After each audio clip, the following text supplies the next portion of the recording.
Hello, welcome back.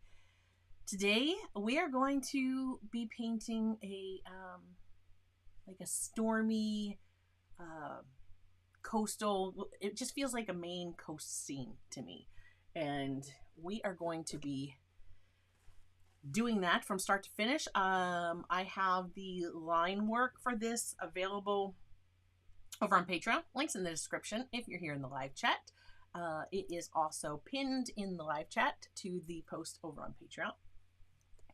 And yeah, we are going to hopefully get through this in one session. I wanted to paint this through before I went live and kind of just do a rough paint through of one real fast just to see, what maybe I needed to do before other steps. But now I didn't have time for that. So we're just going live without a net. We're going to see what happens. Hello, Heather Bryant. Hello, James GSR. Hello, WA Castle. I said Heather Bryant, yes. And I think I have everybody. Our moderators are both going to be possibly running a little bit behind this. I almost said this morning. It's not morning anymore. This afternoon. So I'm going to be doing my best to keep up with chat and all of that as we go. So, hello, George Pencil Art. Today, I'm going to be using the PBO drawing gum. Links to everything I'm going to use are in the description below. And I am working on the Meaden cotton paper. I'm going to be using a couple techniques for applying my masking. And, oh, Joseph's here. Excellent. So, yeah, I'm going to be using a couple different techniques for applying my masking. One is using some of these silicone tools, and I have these linked below. You're going to see, excuse me, how I use them to apply it. And I like this because I don't ruin any brushes this way. I don't have to soap up any brushes before I dip in my masking. I just use these and they seem to work fine for me. Okay. We have to dive right in because I think this is going to be a big project. I am also going to be using an old piece of credit card to do some scraping. We're going to do some techniques for our rocks. And yeah, let's go ahead and get down to the desk as well. There we go. If you are watching the replay and painting along, I hope you enjoy this one. So, supplies. I have my PBO drawing gum. I have a great big bottle because, well, I just bought a great big bottle. You don't need this much. Of course, you can if you want. If you hear mine, I put glass beads in it. So, if you don't know what I'm talking about, if I can reach them. Oh, there we go. I have these little glass beads. I get them at the Dollar Tree. You can use marbles. And I put those in my container. You'll see why when we get started. Actually, I'll leave a couple out because I'm probably going to end up needing to drop one or two in. I love those because they help keep the air. Excuse me. All of a sudden, there we go. All of a sudden, my camera didn't want to focus. They help keep the air out of your masking, and your masking doesn't dry out. I don't know why we are doing that. Nothing has changed on the settings of my camera, so bear with me. Hopefully, it doesn't act all weird. As soon as we start getting something on the paper, probably we'll have something to grab onto, and it'll stop. So again, I have the tools for applying the masking. In addition to those, you're going to see me do a technique where I actually use like a tissue to apply some of my masking. That's going to give us the spray of the waves. I don't know why that camera is acting up. I'm going to make it shake for a second.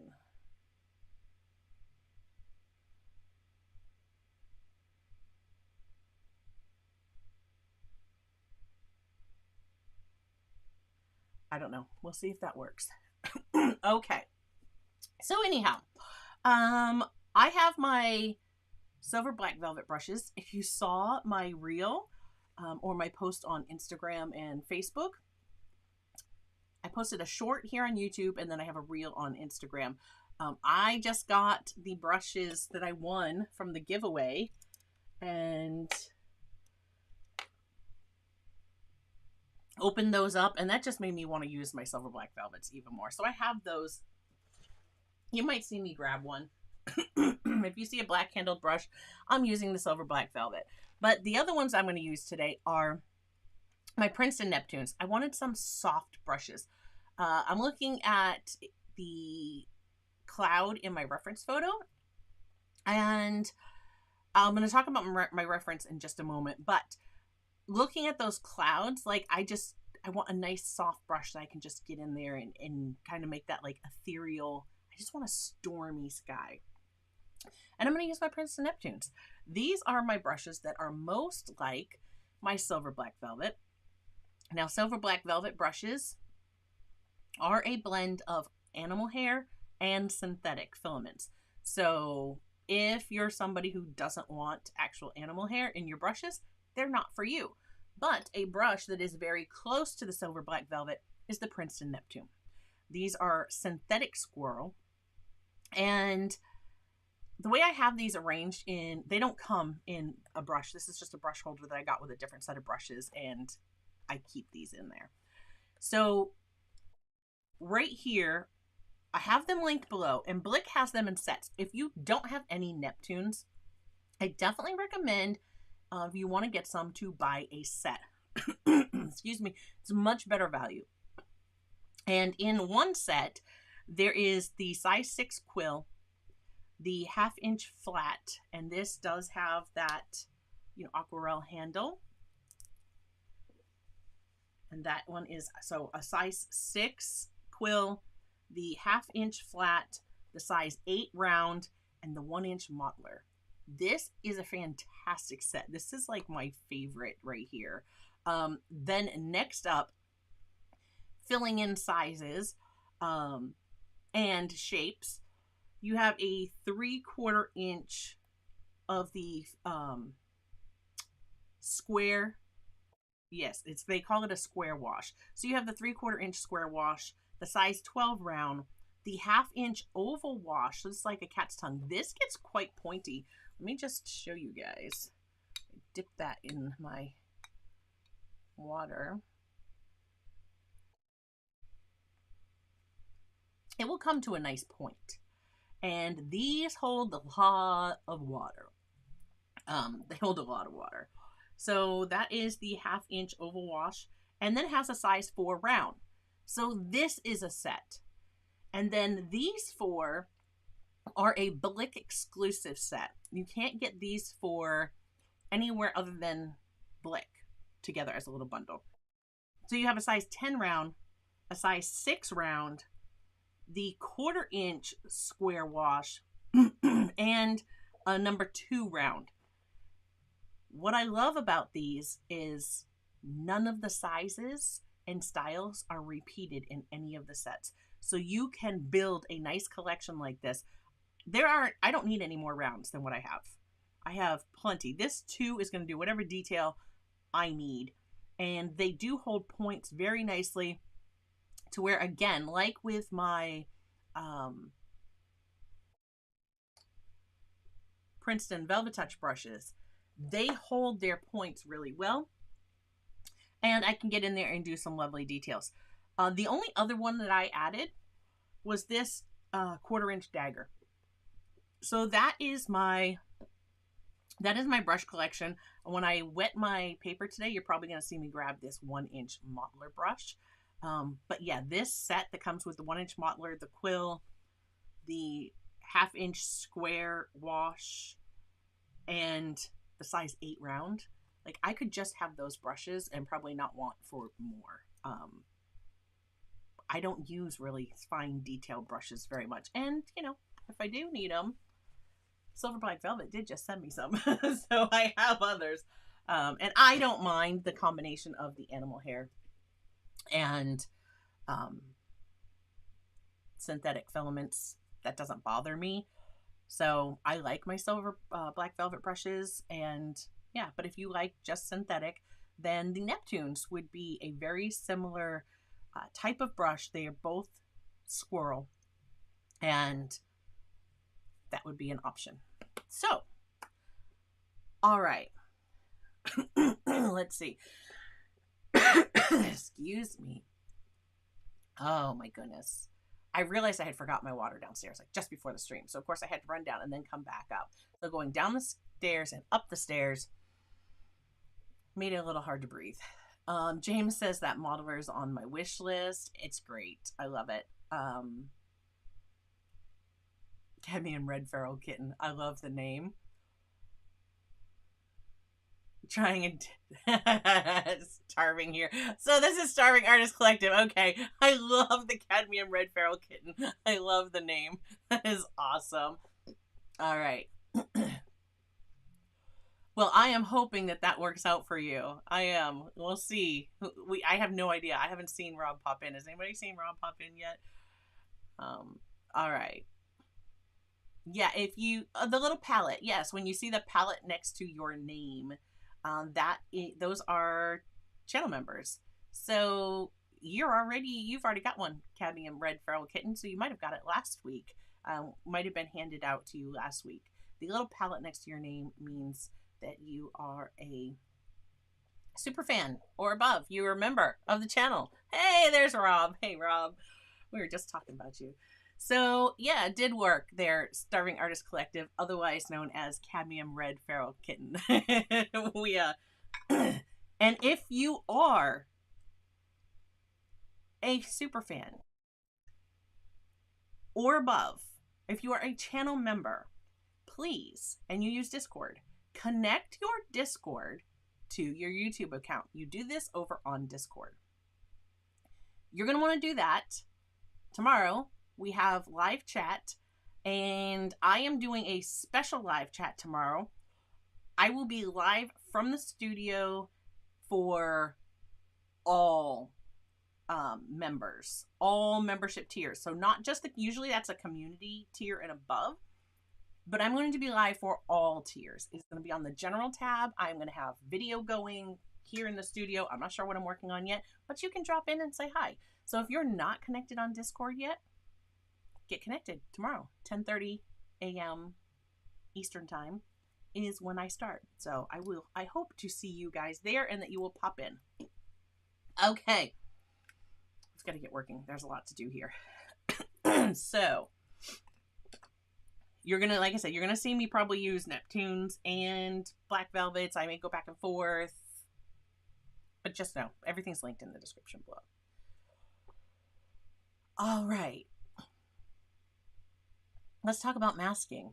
So this is available, like I said, it's over on my Patreon.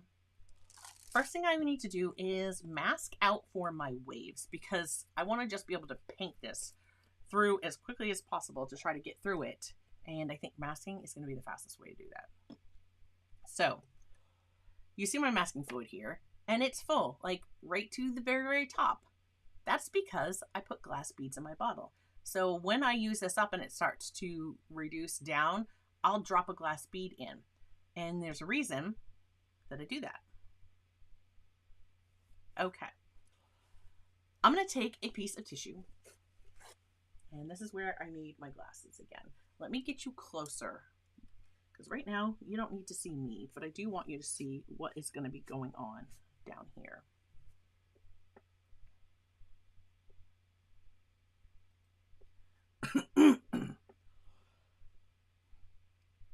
I'm just going to zoom you right in. All right.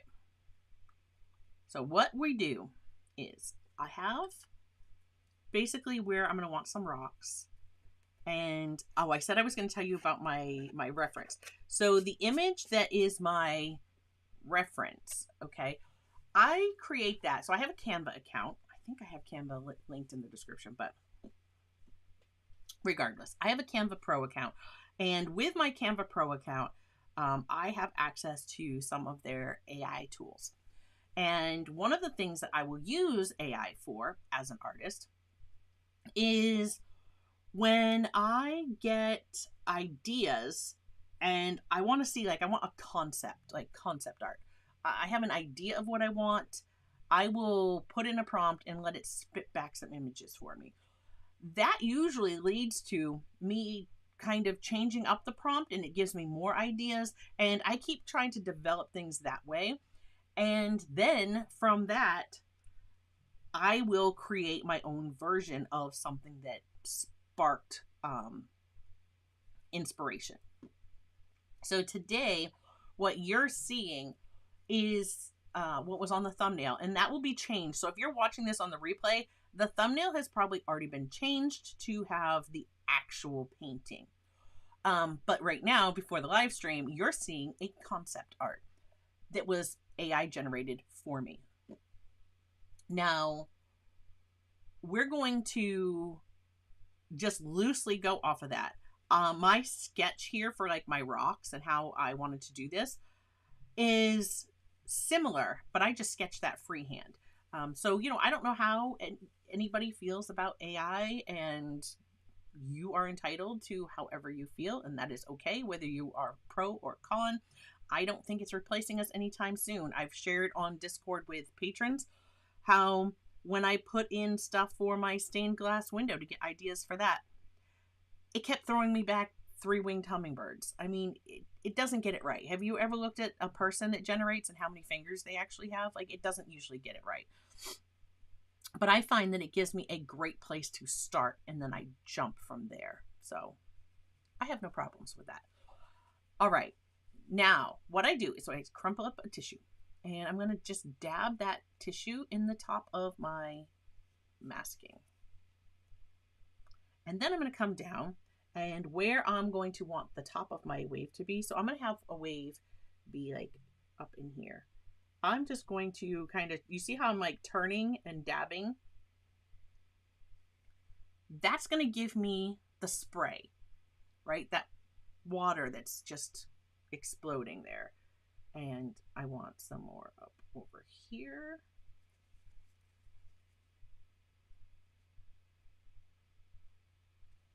I'm going to do some like this.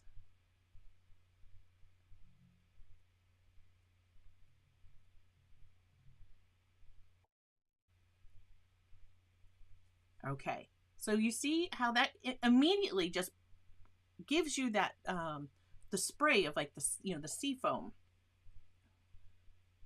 And I'm just going to touch that back in there again, and perhaps a little bit more.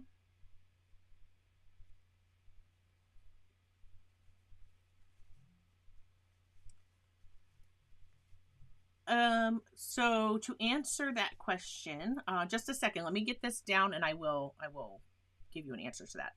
I want this to be a little narrower because I'm going to have just a little bit, maybe I have some back here. This, I'm thinking like rough seas. I'm going to paint a storm. So I really want that. So now this, I just throw in the trash. So next I'm going to take my tools and I'm going to refine this. This might need some more in here so that I'm just going to be able to paint right over it. But I'm really liking what I'm getting up here. Okay, so the question was, and I don't know what I just did.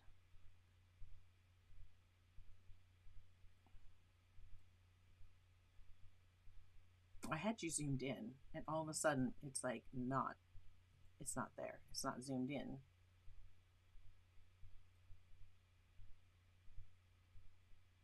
That's weird. I don't know what I hit, but I hit something on the way to grab that comment. Okay. So the question was, is there a Discord link in the description box? So when you are a member on YouTube, all you have to do, if you have Discord, you don't need I don't need to give you a link directly to my Discord. YouTube's going to take care of that for you. You're going to go into and I have how you can connect these. I actually have a post here on my community tab, but you're going to go into Discord and then you're going to select, let me just let's see if I can't double check. Okay, so by your name, you will select the little cogwheel for user settings. And then underneath that, you're going to go down to connections. And you're going to select connections. And then you will see add accounts to your profile. And you're just going to select YouTube. And you will sign into your YouTube. So this YouTube, whichever YouTube account has your membership attached to it. So Cadmium Red Feral Kitten, that one. And once those are connected, YouTube is I have a YouTube bot that will automatically add you to the server. So you can give that a try while we are actually live. Make sure that works in case you have any other questions. But yes, if you're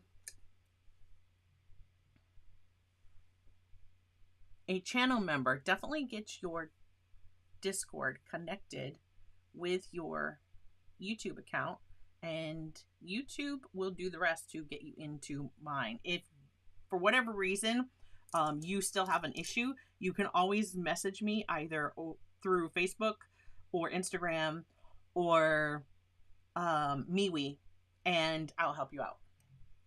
All right, now I'm going to paint in some of my foam. So I'm going to want this to be a bit more. I just dip my silicone tool in and pull out that masking and just start applying it.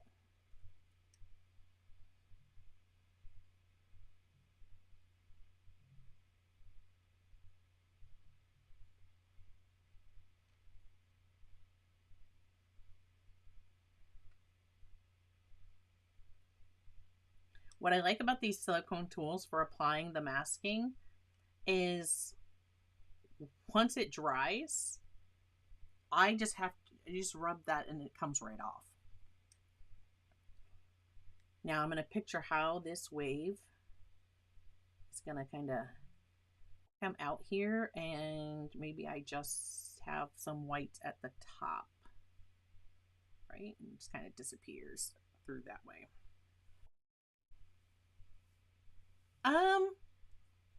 Great question. So Heather asked, is the blue masking fluid better than the Winsor & Newton?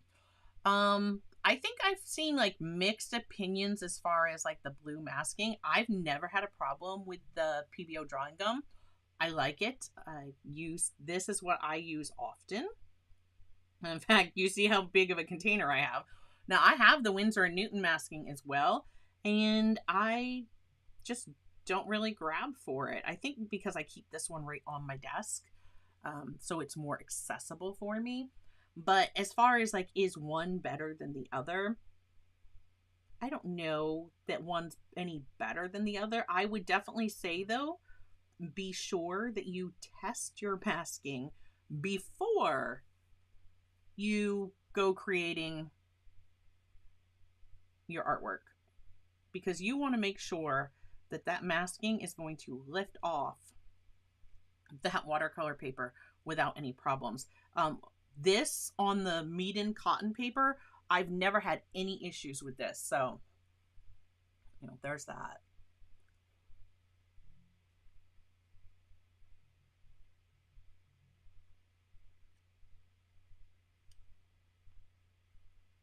I'm just adding to where I want to make sure I have that white. And it is my goal to make this, I want this sea to look like, you know, a storm's coming in. The sky is going to look like a storm is coming in.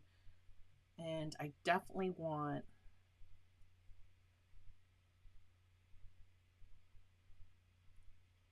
the sea to reflect that. I want that to be apparent by these big old waves just crashing.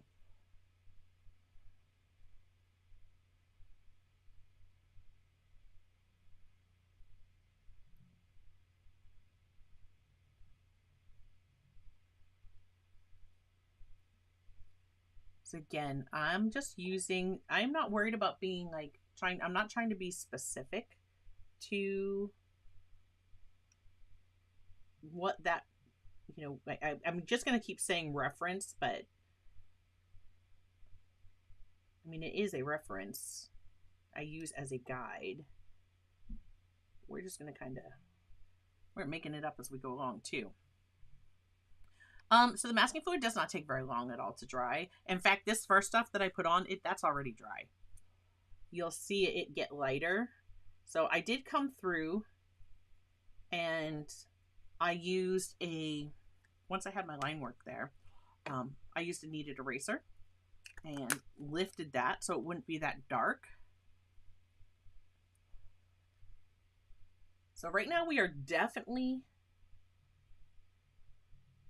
we're painting in, basically we're painting with our masking right now. We're painting where we want all of the white to be in our painting. I want to be able to paint this faster and not worry about it. And I tend to get a little carried away. And sometimes I lose those white spaces. So this is my attempt to not do that. So I'm gonna have quite a bit of, I don't think I've ever really masked this much on a painting before.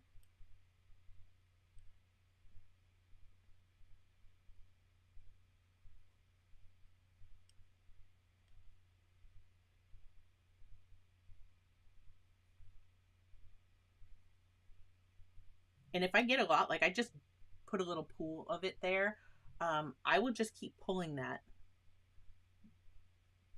Okay, I'll just keep pulling it over to where I'm going to want it. I'm going around where my rock is.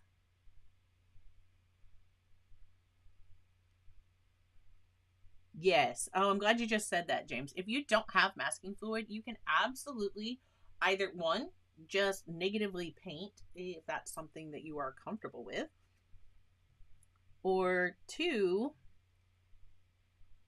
you can come back with gouache after. So here I'm just putting in some of the, what would be the, that foam that's being pulled up into the wave. Right, so by the way that I put this in, I'm going to want to make sure that my lines are going vertically. Okay, that's not wanting to.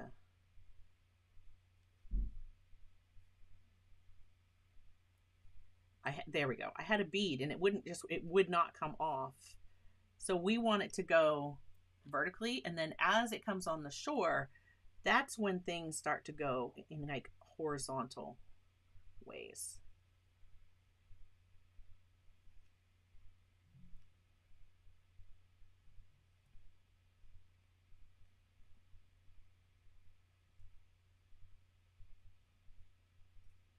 And of course, it just got like a large amount of it there,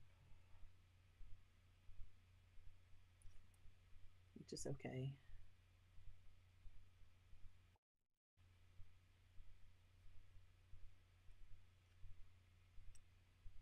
So my plan is, once I have this masked off, then I can start grabbing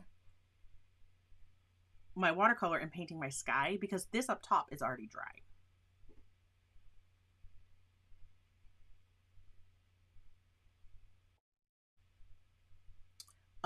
If you're, so Heather, you said allergic to rubber or allergic to latex? Because this is definitely latex. And so if you are allergic to latex, you do not want to grab masking fluid. This is latex. Natural latex is what this is made out of. I'm glad you said that, Heather, because that is something that is definitely, you know, people should absolutely know.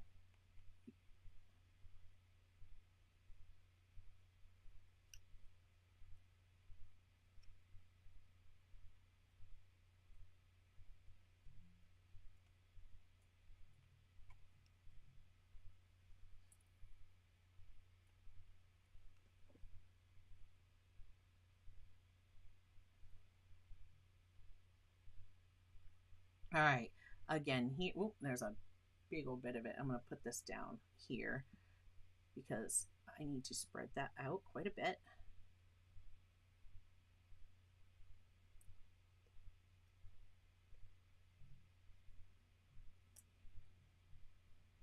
And some of this area I could, and I may, because this is taking a while to get the masking on, I could leave, I could just negatively paint.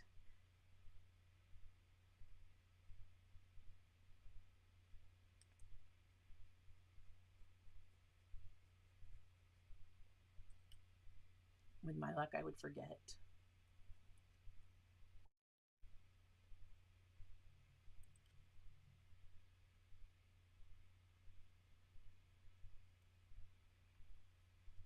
I have the Uniball Signo white pen. I see that that's what you're talking about. And I find it's hit or miss when it wants to work and when it doesn't. The white pens just drive me crazy. Some want to work, some don't. So you see, I just kind of set down a pool of it there, and I'm just like pulling it through.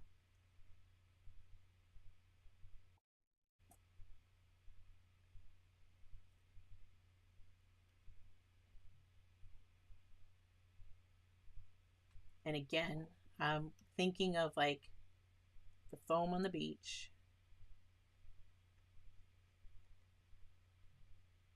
Those are some wonky lines.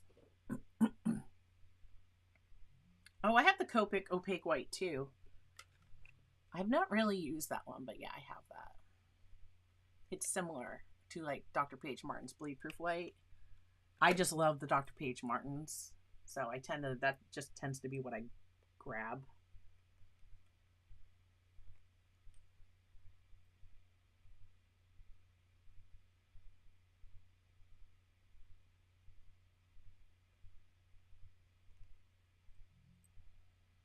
And if there's anything that I like, if I do something and it's too much, at the end, I could always come back and just add color once I take the masking off.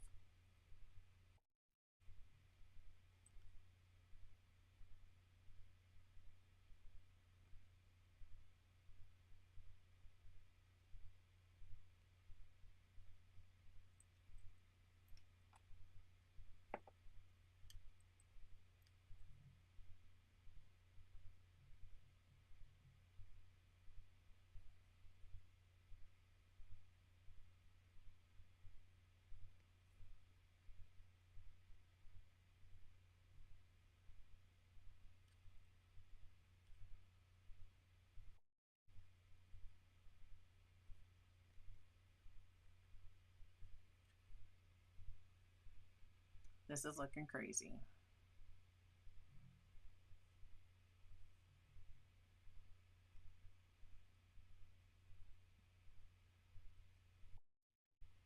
This can get almost as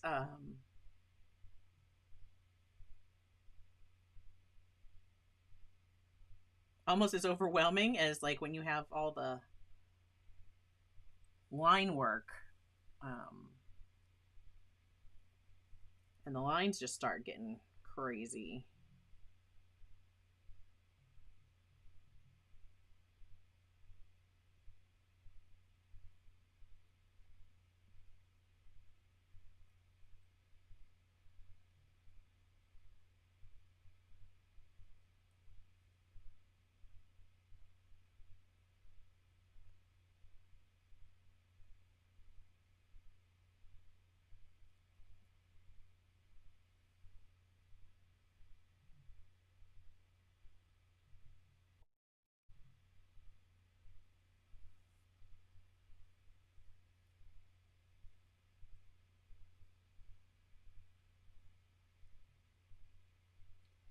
And again, if I do anything and I don't like it, all I have to do afterwards is paint over it.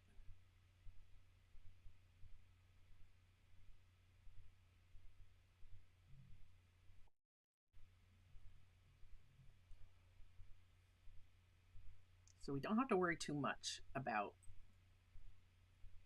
you know, making a mistake here.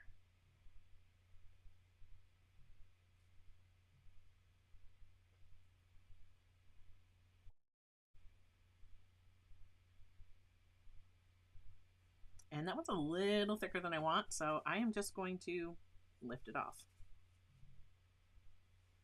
I mean, it's there, but it's still there. Okay.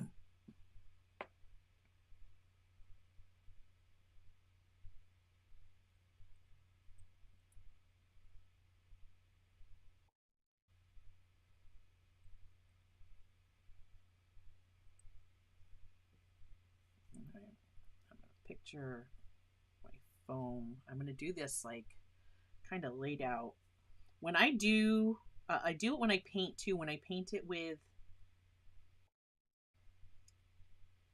if I'm using Dr. Page Martin's or if I am using gouache, sometimes I will, you see, I shifted the way my tool was setting because I will pull it.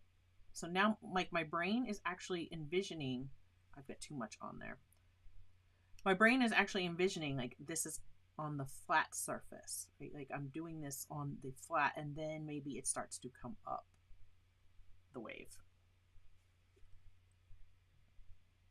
It's just something that helps me with the visual of it looking like it was on this surface laying flat, like horizontally, and then shifts and starts to come up.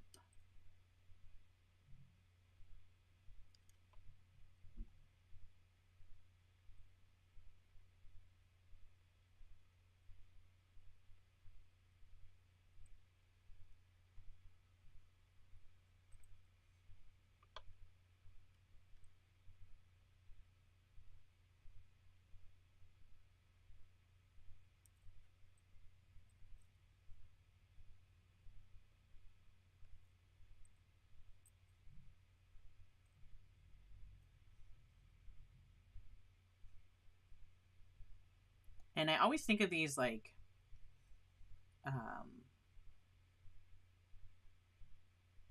it's almost like netting being pulled apart, right? The way that the sea foam kind of breaks and pulls, they're almost like start to pull apart in like these diamond like shapes if you go to the ocean and watch it as it gets pulled back.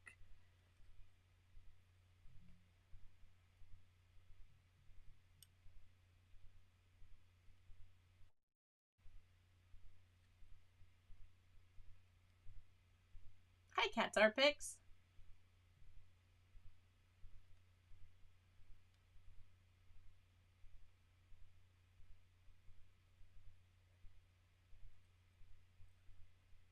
And I do, although I didn't link it in the description, I do have my Dr. Page Martin's if I needed to bring anything back.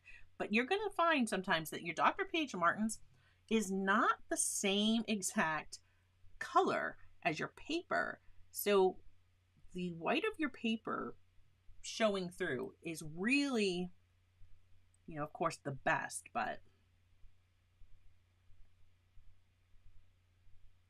I am hoping that this is just going to paint up pretty quickly. I am hoping, because it is taking a while to get our masking on. And I figured it would.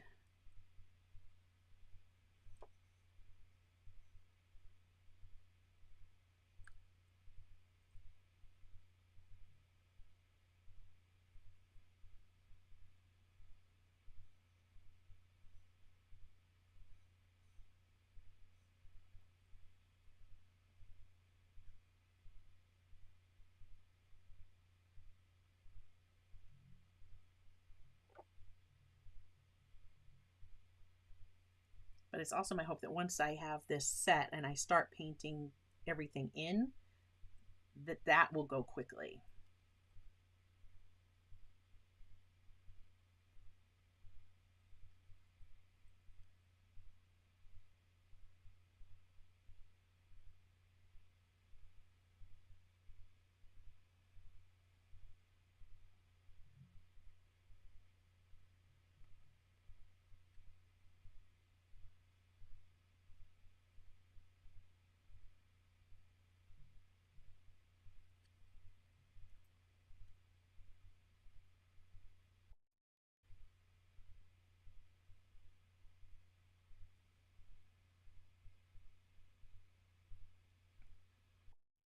Well, thank you, Rob.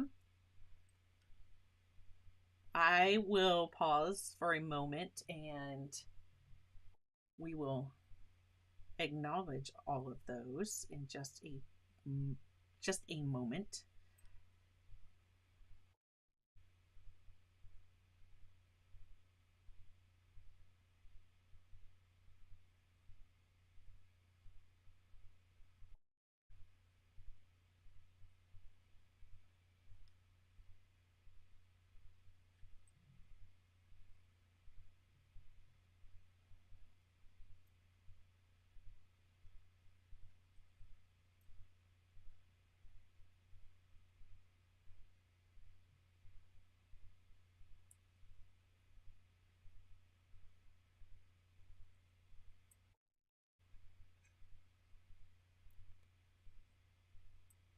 And my apologies. I know I am like being quiet here. I think it's mostly because I'm trying to get through this quickly. Does that not look like a mess? Does this not look like such a mess at the moment? Oh my goodness. You just have to trust the process.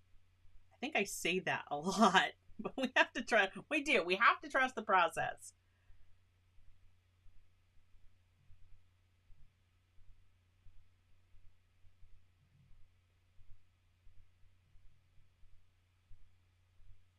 Okay.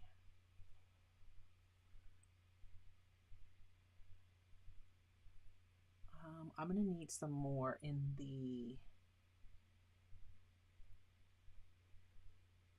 out here in the water. We're going to do that in a second, but I need to clear off my tool because some of it is drying. It's getting a little goopy here. All right. And how about we have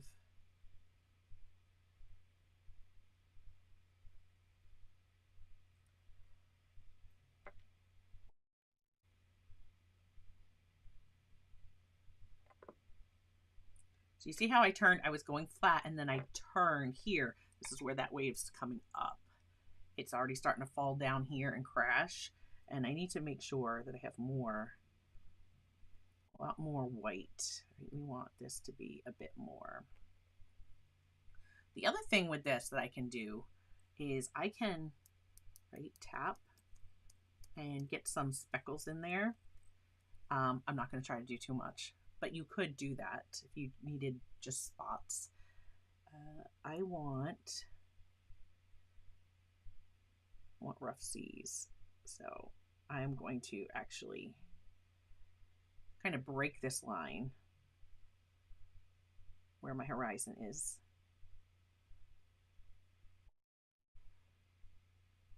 And we're going to pull. That was a lot.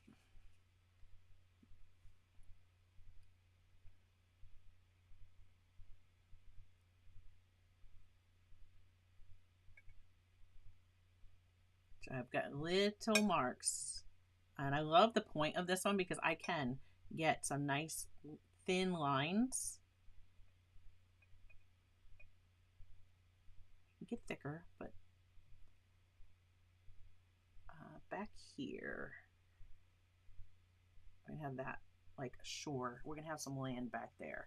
We're gonna want a little bit masked off here.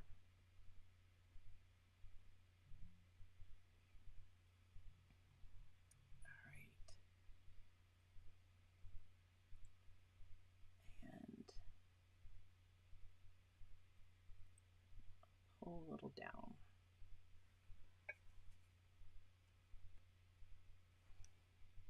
And if you get anything that you don't like, let it dry, just rub it off. You don't have to leave it there.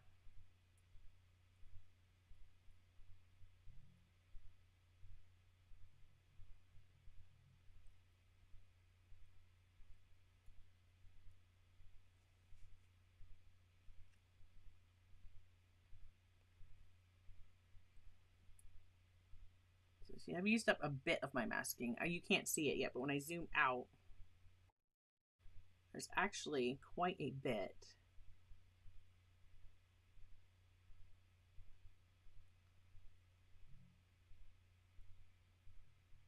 when I just put a pool where I already had masking so that I could just kind of come into it and get my fine lines that I wanted.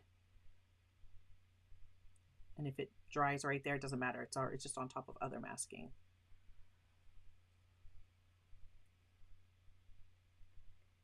All right.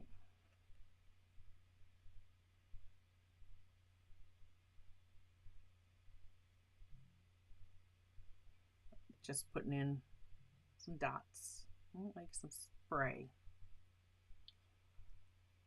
I think we're gonna roll with it.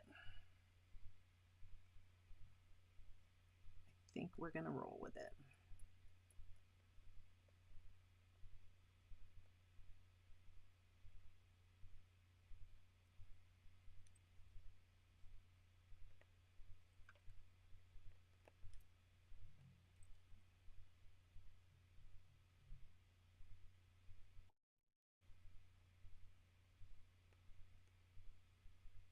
And hopefully this will start to paint up really quickly.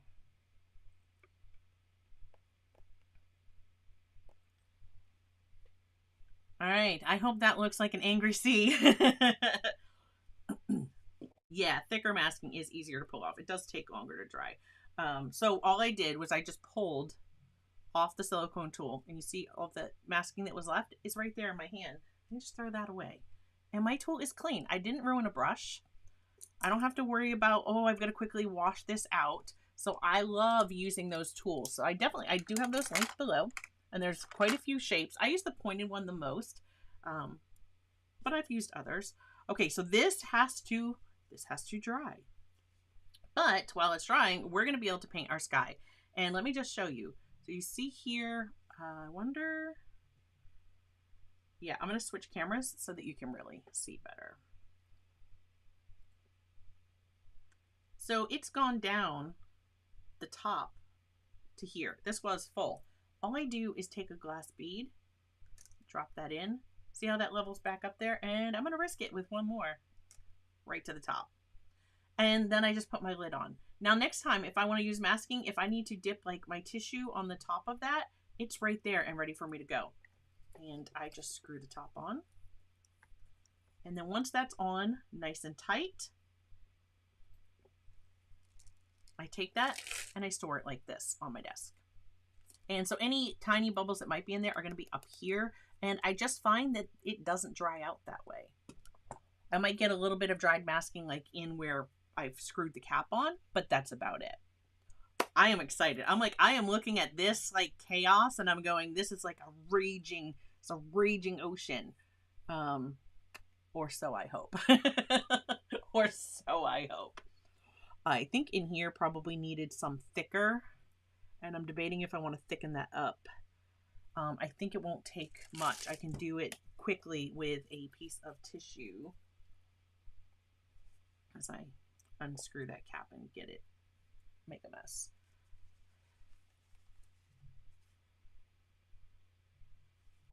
So sometimes, like, see here, when I screwed that on, you'll get that piece around the rim. You just take that off and throw it away.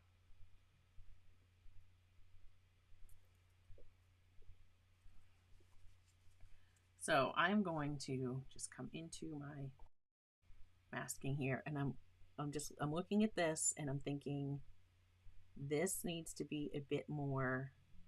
And of course I can't really see like how I'm getting the spray part yet because things are a little chaotic right here. But I just know I wanted that slightly more than it was.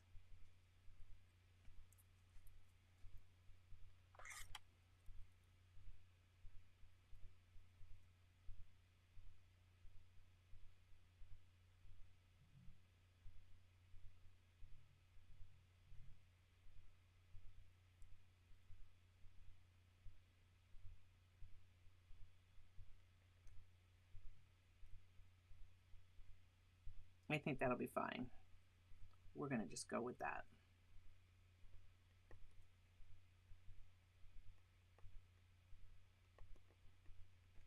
All right. Calling it good enough. It is only 51 degrees here and it is raining. So there we go. Those are amazing. And they do have, like, there are other shapes. So if you didn't get a close enough look at those, like there's a shape that looks like this. There's one that's flat like this. I've used this one when I've had to move paint that I put in the wrong spot on my palette, and I just like scooped it with that and moved it somewhere else. So that's why it stained blue. But there's like this one, so that's more like a flat, using a flat brush. This one is a wedge. So there's definitely, you know, there's quite a few different shapes. I use this one most often. But I find those useful for applying masking fluid. Okay, this is up here where it doesn't belong. So how do we fix that? Well, we're just going to let it dry, and I'm going to rub that spot off before I paint this area. I just got a drop of it. So not a big deal. Okay. All right.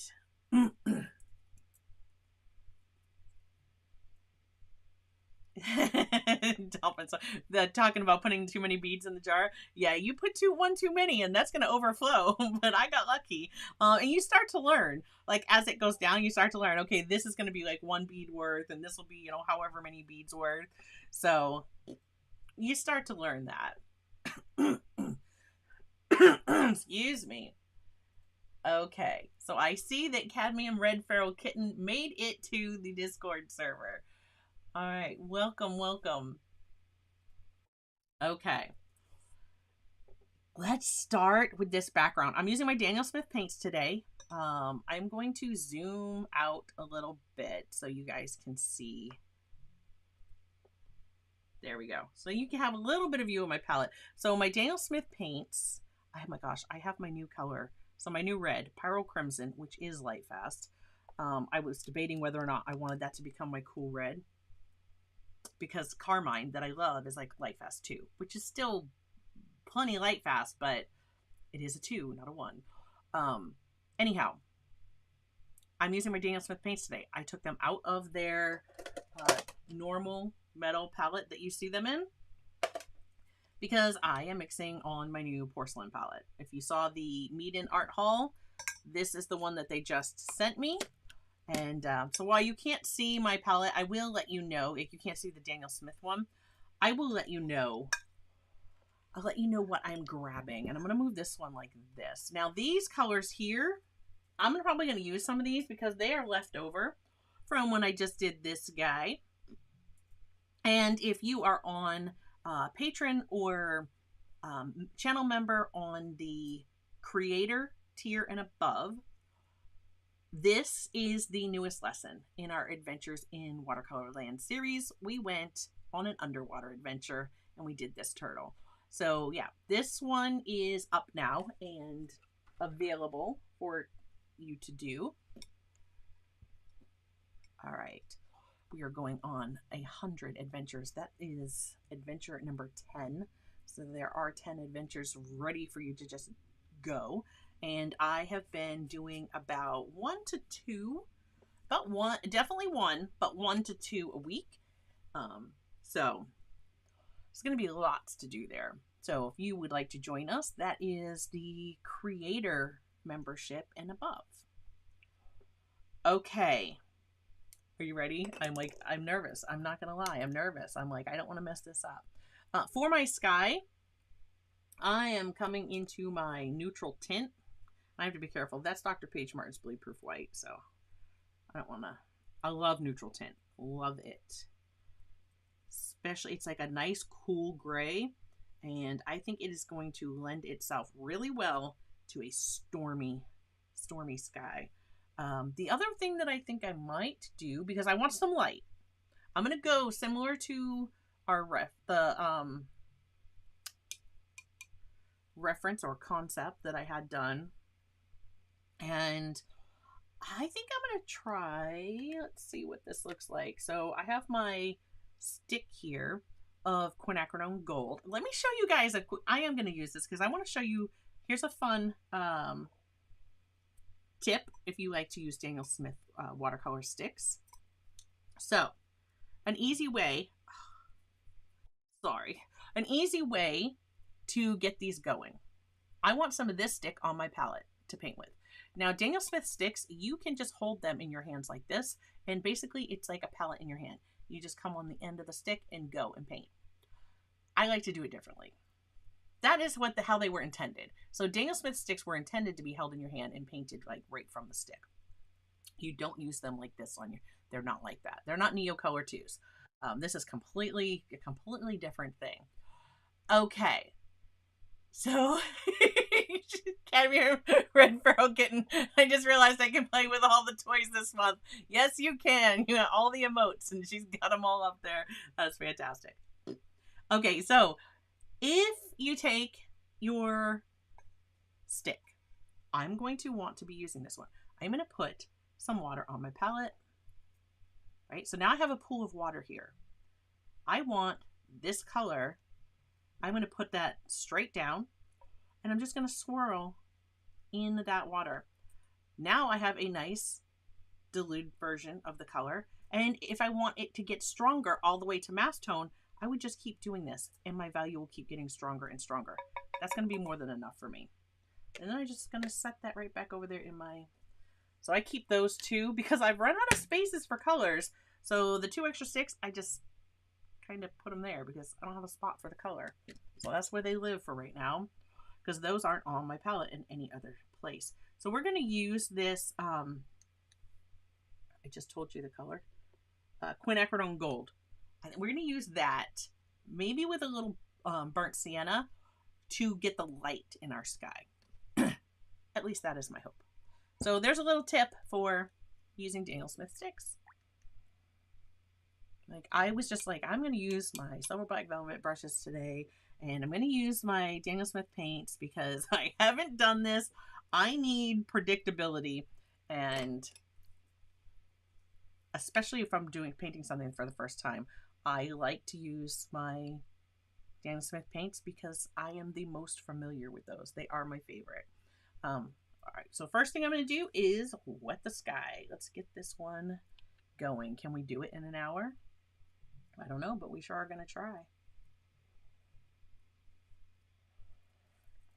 All right, so my entire sky. Now, I've got masking here because that's where that spray is like coming up, breaking the, the horizon plane. I want to make sure that I wet right over that, right to my horizon line. And these Neptunes hold a lot of water. There's a lot of water down here on this paper, which is fine, because we are definitely going to do some wet and wet to get these stormy clouds. Now, I want to make sure my darkest sky is here. My storm's rolling in from offshore. So this is going to be dark, but not too dark, because I want to be able to paint some trees, because I know it's a seascape, but I need a tree or two in here. So we're going to have some happy little trees in the back. And because that is how it is here in Maine. The cliffs, they have trees, pine trees, and that's what we're going to go with. Okay. Yeah, James says the sticks last so much longer than the tubes. I can't believe it. These sticks are so highly pigmented. It is. Daniel Smith has put that out too. Dolphin Soul says, oh my gosh, told you there'd be trees. There will be trees. All right, this, I want to make sure I don't forget. So we're going to just kind of get that piece off. There we go. Just like that. It's erased. All right. So coming in with my neutral tint, and right back here, this is like, I want this like angry.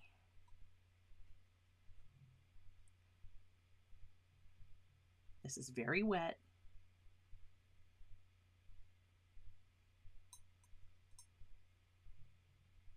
See that just kind of taken off.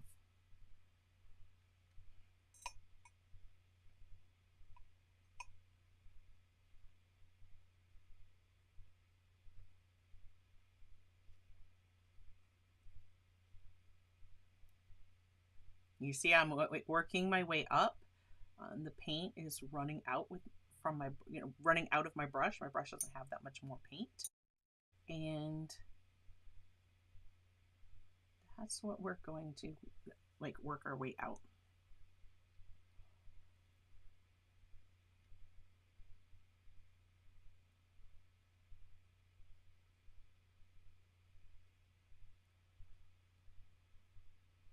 Okay, I want this over here. I don't want it to be as dark, so I'm just going to dip into my water.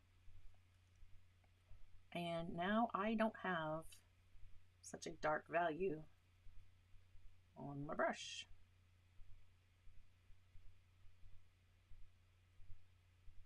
See, I'm avoiding that middle because we're gonna bring a little bit of light in there.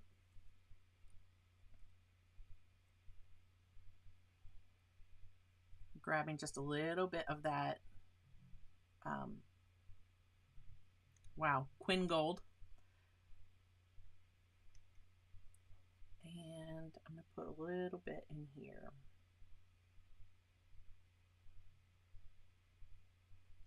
I'm gonna come over here. This is burnt sienna.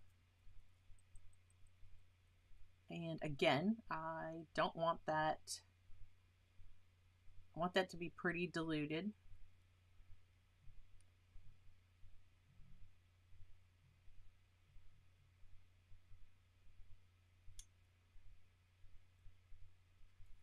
I don't know what that is on my paper. I'm just gonna grab a piece of tissue and see if I can't just dab that up. Now, one thing about dabbing with a tissue, you're drying your paper. And these, not here in Maine, they're cadmium red feral kitten. I love that name. Here in Maine, trees in a seascape, that's called the Maine coast. There's going to be some rocks in there too. All right, pop some more of this in.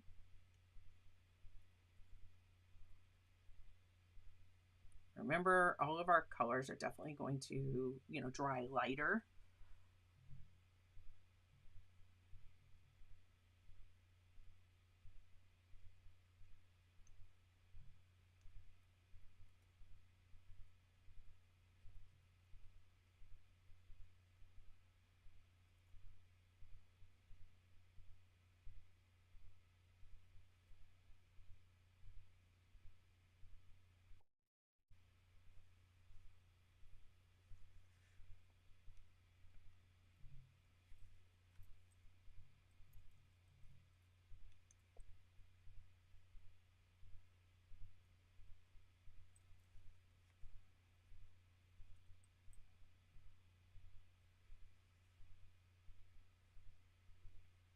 Now, see, in that reference, they show like there's like a touch of blue there, but I'm not going for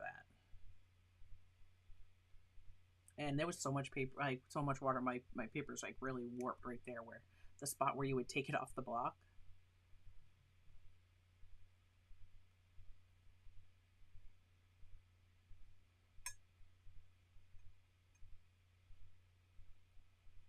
Just coming back, and I'm adding some darker values in here because it is stormy. This is angry. I want angry clouds.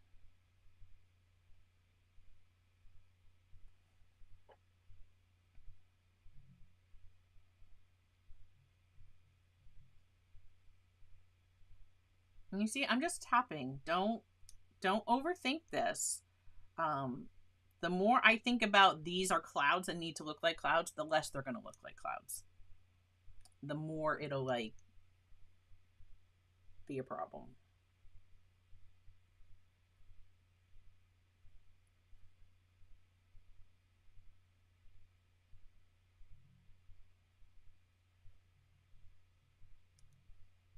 Remember, I'm going to have my trees over here.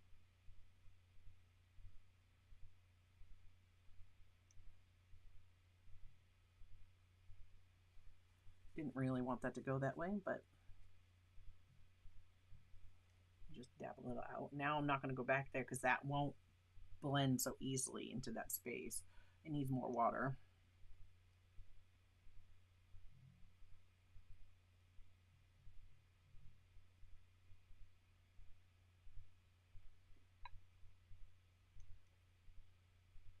So I'm not letting it go over the edge, and your sizing is going to keep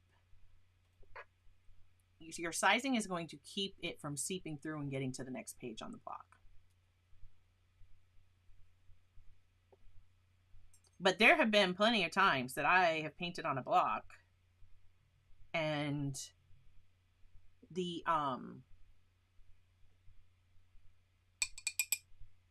you know, I've painted the edges. The edges of the block have paint on them many times, many times. I just flooded that with some water. Not exactly what I wanted to do, but you know, it's been a while since I painted with my silver black velvet, and these hold water, and I went right from my water, just tapped like I would when my Velvet Touch came back in, and it just went water, like chaos. So yeah, it's definitely, these definitely hold so much more water. I absolutely think that the Velvet Touch is a great choice for anyone who is just getting started and looking for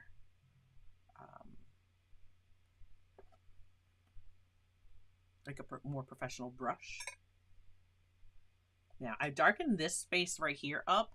That was definitely a conscious choice to do so because I know I have my wave breaking that plane. So I want dark behind that because we can't have light if we don't have dark.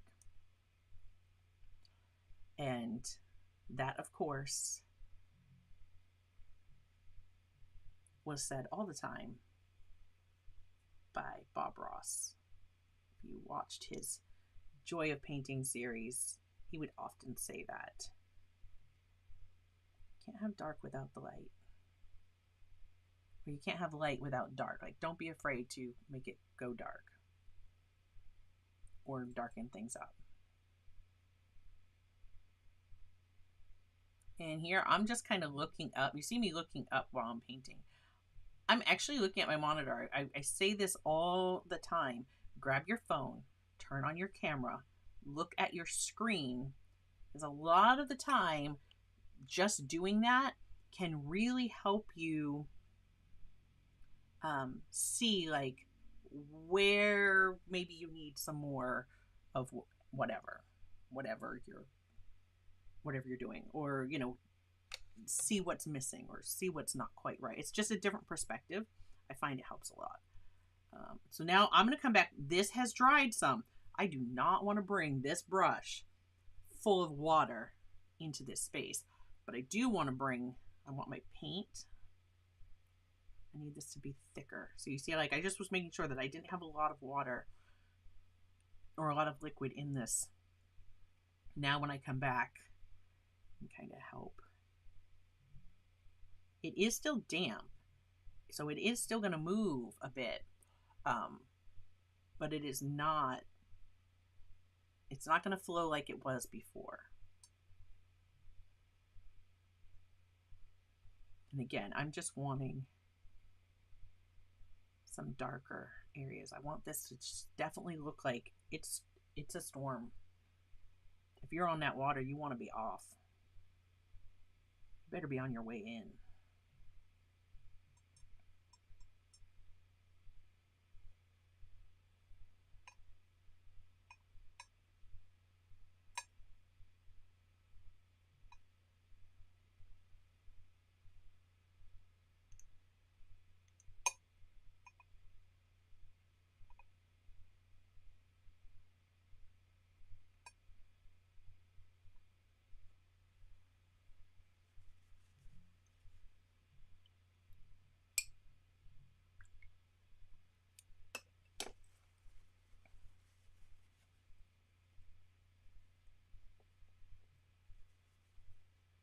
Just dabbing with my tissue. And the only thing you gotta remember is if you dab with your tissue, you've just taken a lot of moisture out. So if you come back in with a really wet, you know, it's not gonna move. It's not gonna move like it was moving.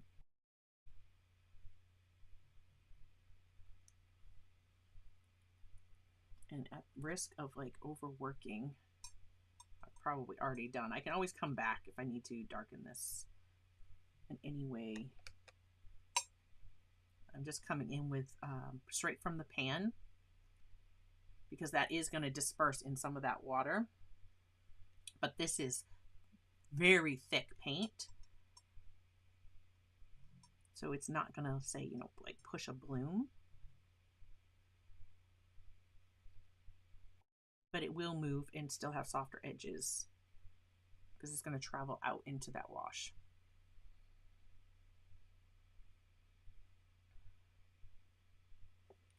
Okay, so now I'm going to let this dry for a moment, and I did not get to acknowledge all of our new people.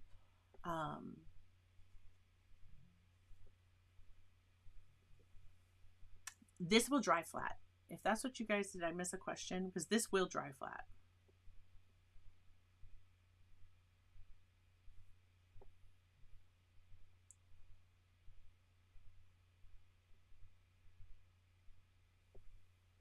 Yeah, Dolphin Soul, you definitely, down in Florida, you're not going to have any evergreen trees on your coast. Oh, it's going to be all palm trees. Okay, let's see.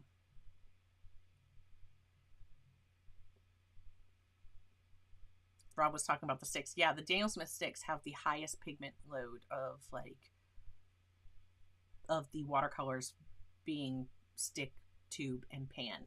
These sticks have the highest pigment load in them. And then of course their gouache is a lot more, like, I think it's not milled quite as fine either with the gouache, so it's more opaque. Okay, so Dara said I'm gonna make it look super. I you know, I hope so. I've got to let this dry for a moment because then we're gonna come in here. But that's our sky. That's what I'm going with. If I need to soften or do anything after the fact, you know, I kind of don't like this hard edge. And one of the ways we can fix that is my brush is still, look, I rinsed that, tapped it, set it down. This is still too wet. I need to make sure that, and I am just, you guys can't see it, but my sponge here, I'm just getting extra water out so that I don't have checking the water in my brush. And I can just come in now and just kind of come to that edge, and you see this brush is just slightly damp, and I'm going to rinse because now I'm starting to move black and I don't want to do that. So again, I'm going to get the water off. One of the ways I used to do with my black velvets is I would just kind of in a tissue, and I'm not really squeezing hard, but just enough to slide that through, and then come back to kind of soften. And here's the difference. When I talk about a brush that has snap versus one that really doesn't, my brush, you see how it's staying? These brushes don't have a lot of snap. They're not going to stand right back up. Whereas the Velvet Touch brushes, it wouldn't stay bent like that. And I should have left this alone because I'm just making a mess. It is what it is. I don't like that. And I don't know. So this is when we should just leave things be.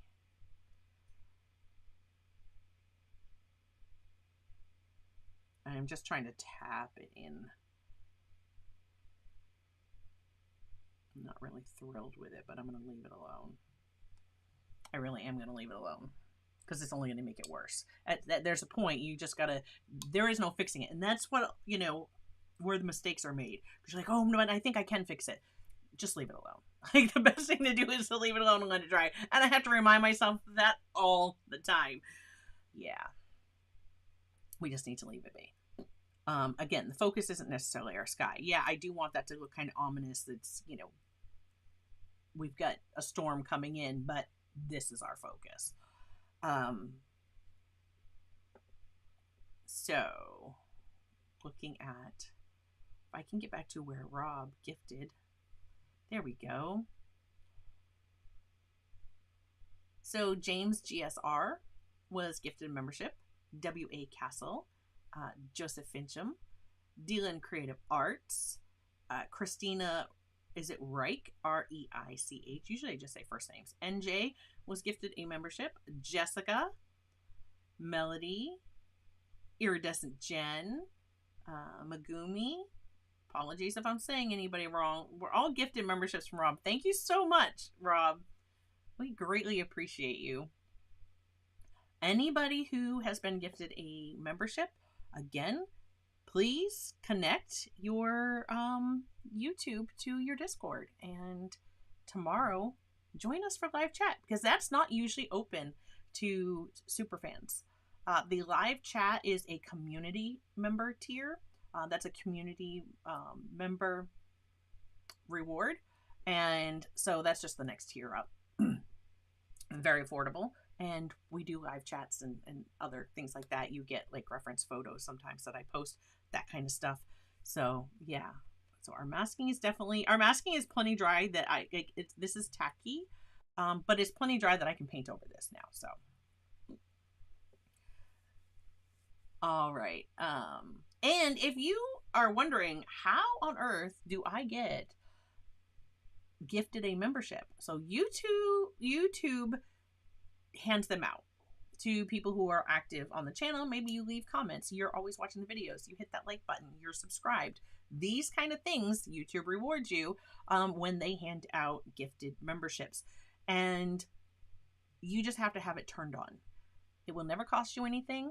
You never have to worry about, oh, if I'm gifted a membership, then I have to go cancel a membership or then I start paying. It's not like that. And I have a link in the description. So when you scroll down to where it says join this channel, just underneath that, there is a link to allow gifted memberships from this channel. Click that link and you can select to allow them. So let's put in we're going to start with our rocks, because these are going to paint up. I think you guys are going to be surprised how fast we can paint up some rocks. So I'm going to do a lot of the rocks. Like, I'm just going to go for it. Like, at the same time, that's wet. So I'm going to come into this level. So there are rocks here, and I'm wetting my paper. And anywhere that I had rocks, and I'm trying to see, like, where did I draw a rock? There, here. I'm just wetting these. We're going to use a scraper, an old piece of card, to scrape these in. Right, so I'm just wetting all of my rocks. If I go a little outside my line, I'm not worried about that. It's fine. These things hold so much water. I've forgotten how much water these brushes hold. They're definitely something like the Neptunes and the, and I'm going to switch up to a Neptune just because I want to be able to compare the two. And so this is an 8 round silver black velvet. So I am going to grab my size 8 round, my Princeton Neptune, and let's just look at this. So there's our bristles. You see the point? This one's not wet yet.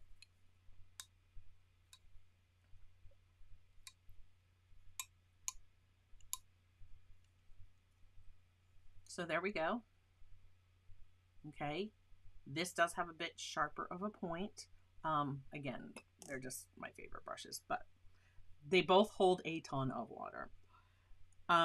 We are going to, one of the ways I like to do rocks, I'm going to take some raw umber, some sienna, some neutral tint. That's going to make our rocks. So I have sienna, burnt sienna. Okay, so burnt sienna.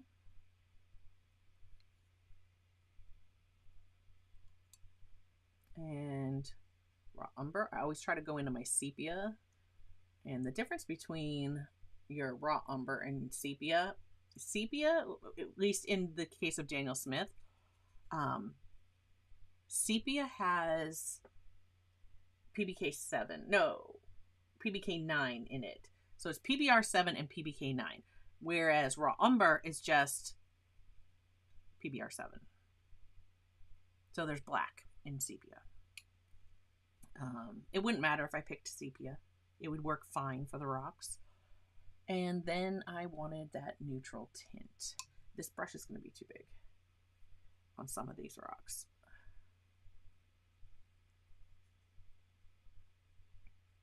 some more neutral tint. There we go. If you don't have neutral tint, I've shown you guys many times before, but you just grab some ultramarine blue,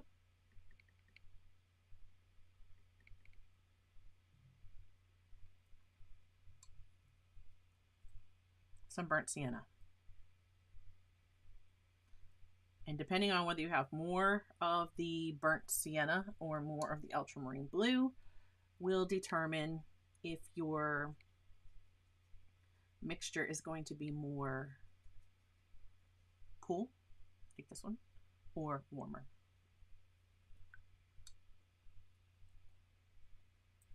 Okay. So that definitely has a little bit more of the sienna, and it needed pigment. I did not have a lot of pigment on here because my ultramarine, I had not woken that up yet. I spritzed my other colors I was using.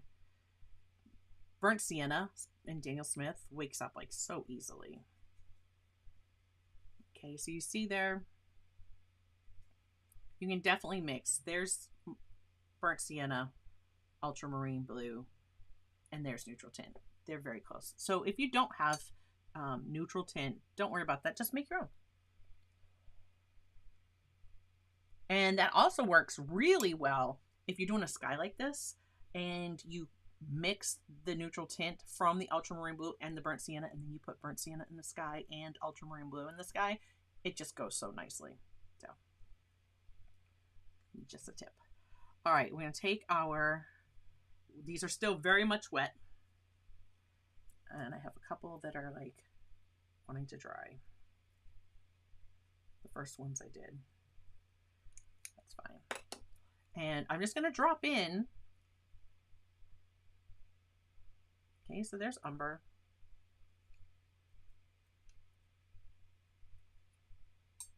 We're just going to do well, these are still crazy wet. And I didn't even rinse my brush, just right into the sienna, the burnt sienna. I'm going to put some of that in there, just dabbing. I'll do this again in a moment. I have other rocks to do.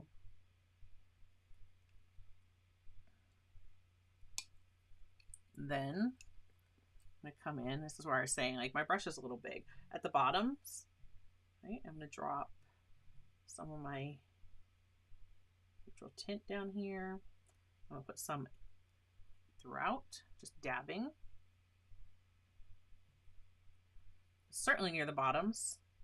Wet rocks are very dark.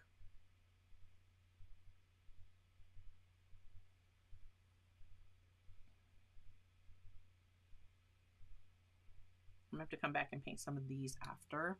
They're really wet.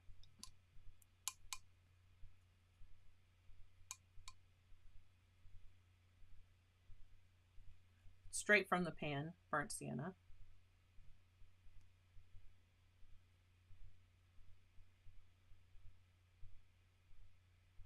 This is where we'll start to get some magic happening in our rocks here in just a second. And I'm going back into the umber.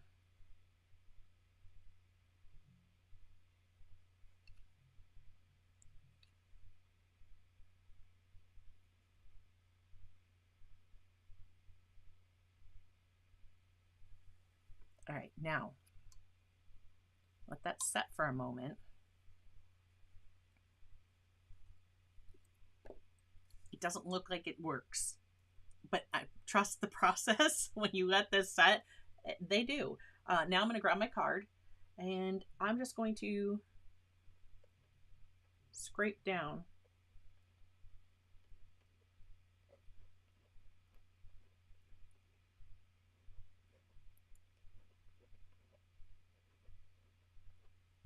some shapes.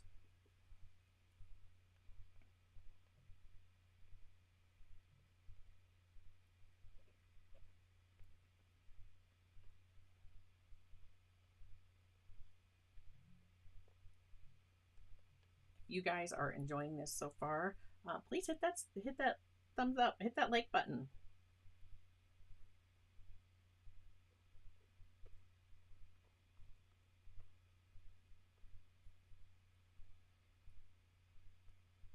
Many times I've done this and I'm like, how is that? It doesn't look right. And then I let it set. And they just start to look like rocks. Okay, so that's just, some has been scraped in. So I'm gonna do some more of these. I want these rocks, I want a smaller brush. I'm gonna go for my 6 round.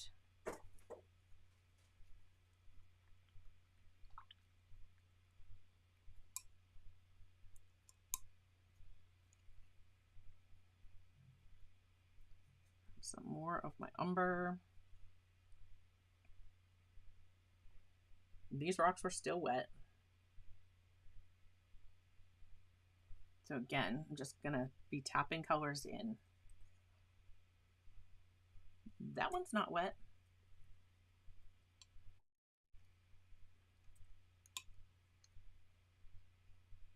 Yeah, if you watch them as they, that was a ton of water. If you watch them as they dry, it's like some of that paint still shifts and moves, and you get some cool effects. So much water.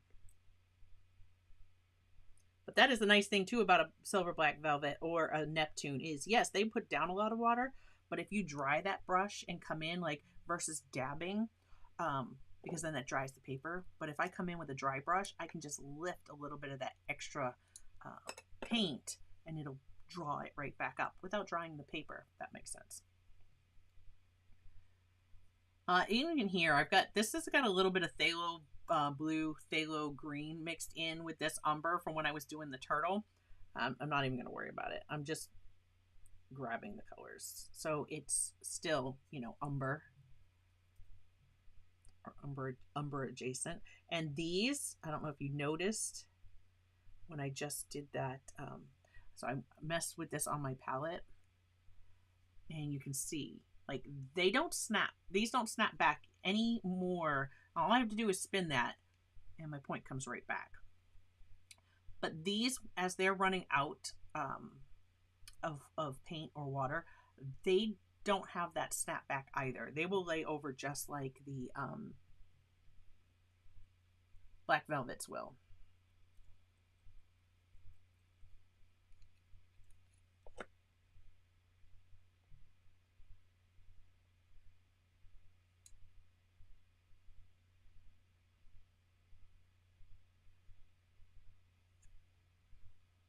And that was supposed to be my burnt sienna.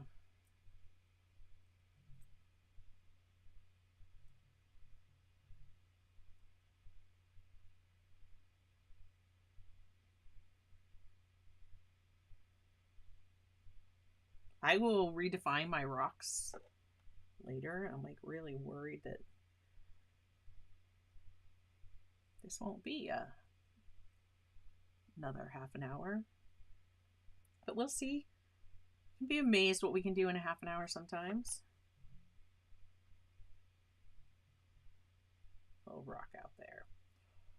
Okay, and now I need some dark. I need some dark at the bottom. So just coming over here, didn't even need to rinse my brush. Just coming over here to this neutral tint.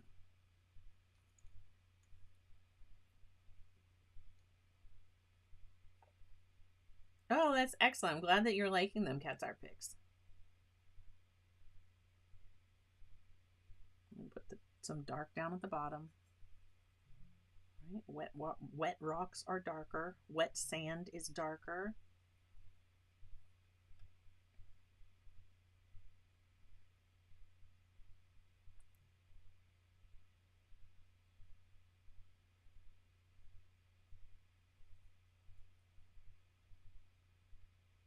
This one was really wet because it is, I can hardly see my umber color that was in there.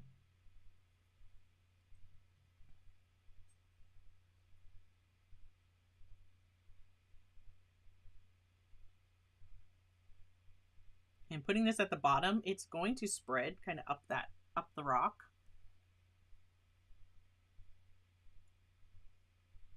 Just going to put a little bit more down here at the bottom. We'll define some of these shapes and get, you know, more shapes in there. We don't need to do too much though, because that is background. This is still, you know, considered background. All right, let's scrape in.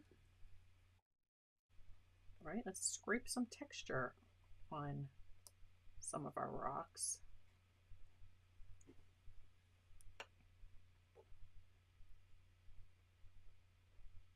Now, scraping can damage your paper, so like you're going to get lines that are going to stay, but that's okay because we're making rocks, so.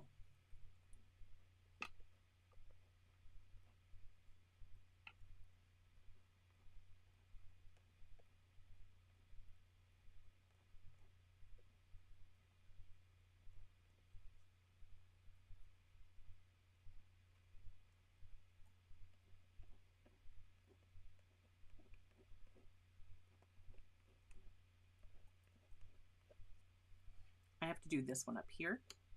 And I think that's dry enough. Both sides of that are dry enough that I can go ahead and put that in. As long as I don't flood it with too much water, I won't push a bloom out the other way. Again, these can be refined with more details or more color, but really, I think that they tend to look most natural when you just kind of let them be, let them do their thing. I'm just putting a little bit more of the burnt sienna, touching some of that in near the bottom here.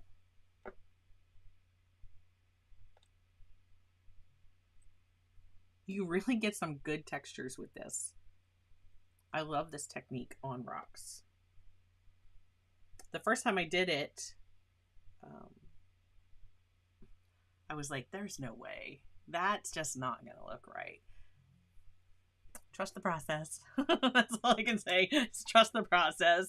I think we need a merch shirt that says trust the process, with somebody like just throwing a bucket of paint at a canvas and be like, trust the process. I don't know. I'll have to look into that. See about making up something like that. I think that's one of the things I say a lot. All right, so I'm just using my size 6 and I'm going to wet this area, which is going to be my most distant cliff here. I'm going to bring that all the way down.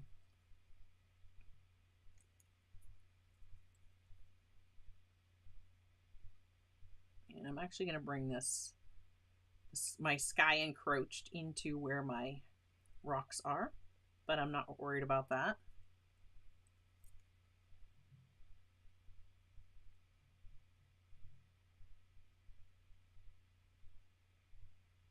Okay, so now we do it again. This time back here, I think I'm gonna make them a little cooler. I'm gonna bring in some buff titanium. So buff titanium, which is a PW6:1. You might have Titan buff, titanium buff, different companies call it different things. And I'm gonna just drop some of this in. Now I could have done this in like some of these rocks as well. In fact, you know, all I could do is like drop some in there. Let it go. And I'm gonna add, oh my gosh, it has been so long since I've used acrylics. Just seeing a little bit of the chat there. I need to check the chat, and I will in a minute. And today I'm not, sorry, because I am not keeping up with the chat like I normally do. It's just because I'm trying to make sure we can get this painted today and be done with it. We'll paint in those happy little trees there before long. So all of my tree fans out there,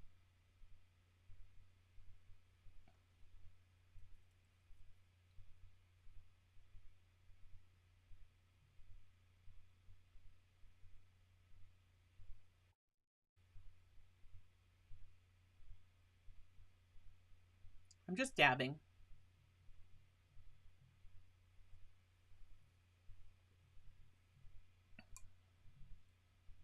I'm grabbing some of this burnt sienna umber mixture. I really hope you guys cannot hear the neighbor's dog. Every time they pull in, he goes off like an alarm. He does not stop. Just going to add a little bit of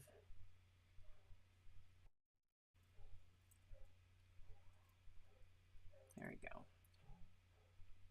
A little bit of that color in there. I like the I don't think I'm going to add more of that. I don't like that.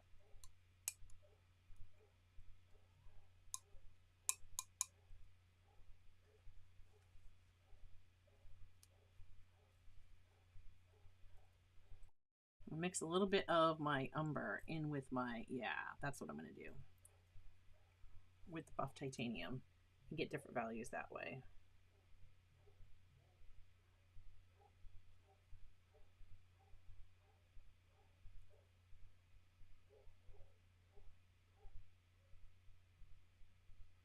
Putting in a touch or two of neutral tint for some shadows. Show we have different rocks back there. Right, I want that to kind of flow down.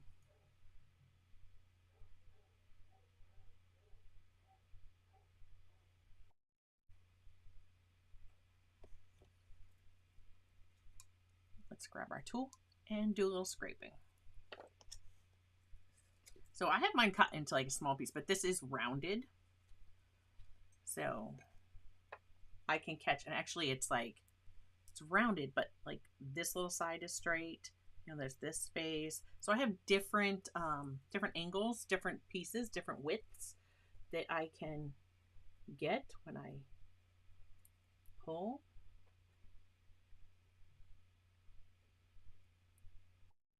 If I don't like something, I just kind of pull back up.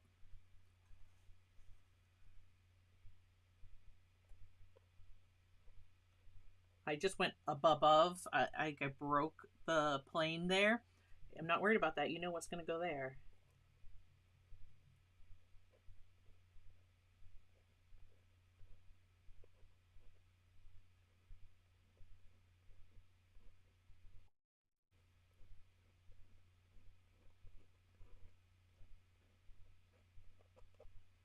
Just pull that in. And I'm not liking the edge of this one. Like, I should have painted the back one first. So I'm just going to go in and fix that. I'm just going to touch some of that up. And then I think my rocks are done. But I did forget a rock over here. So I'm going to paint that one in too. I had one little rock over here. Sienna, I'll come back with some darker values in a minute.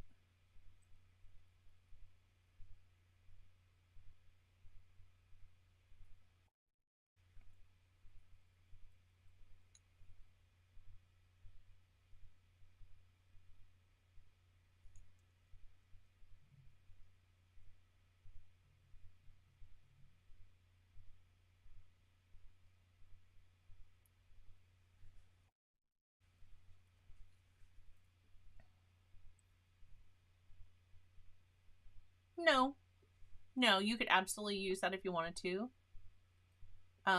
You could absolutely use a palette knife if you wanted to. Like, I have a palette knife like here, but this is so big, right? This is so big. And yes, I could use this, but it's so much easier to manipulate this. And that's why I choose the card.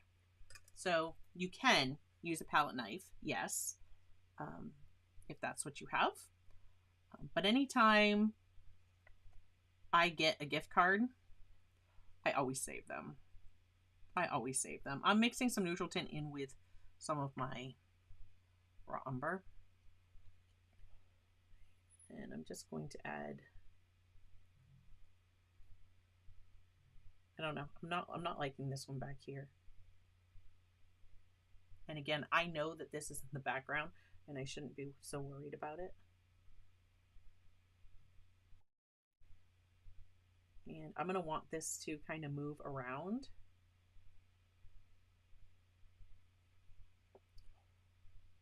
So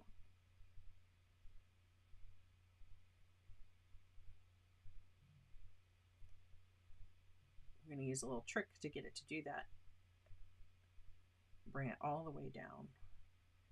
That kind of mingle with the dark spots. I'm just going to take a little mister. Give that a little mist.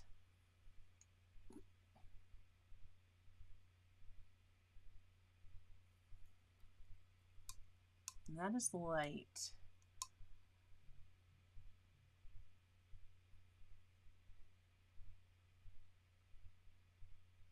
Just dropping in a little bit of that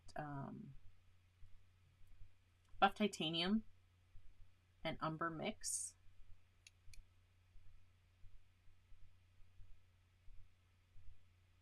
Just to see how I like it, if I like it. And if I don't,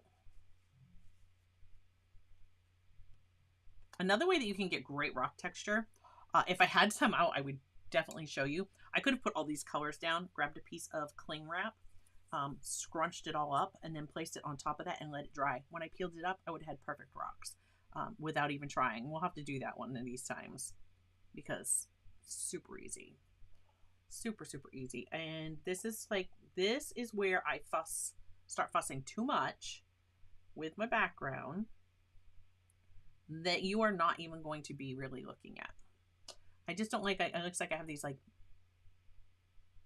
rounded lumps, and I don't like that. It's going to look overworked, but they are what they are. Let's see if we can do a little more scraping and fix that.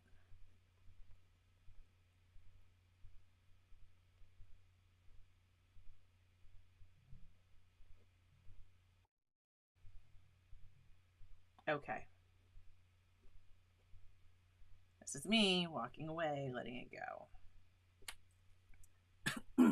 Yeah, Joseph says yes. Saran wrap works wonders. Saran wrap, cling film, whatever you call it. Okay, we need some trees. This just looks like a greenish color. I think I am going to grab, not undersea green. What is this? This is rare green earth. Yeah. Yep, that's what I'm going to grab. Rare green earth. One of my newer colors that I've added. All right, we're going to make some happy little trees back there. Okay. So here where I had one that messed up, and these are not going to be big. This brush is probably too big. But we're not even going to, we're not going to overthink these. There's a tree. That is too dark. So I'm just going to dab some of that out, and there we go. There's a tree. Just more water. I need a lighter value. And I'm going to grab one of my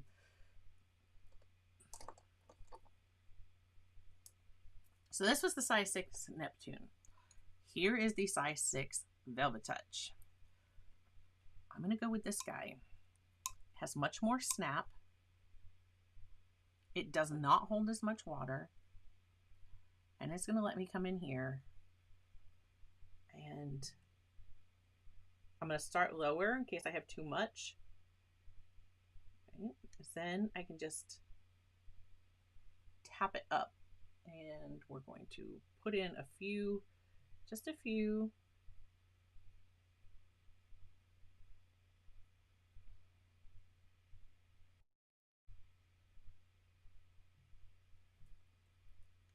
I still had too much water paint on my brush.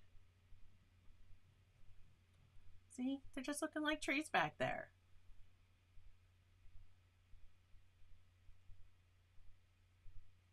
Thin line and just little taps left and right, and we have a tree.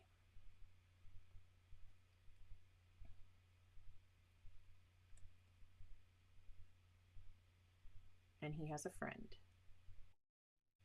Lives right there. Maybe we got a couple more down here.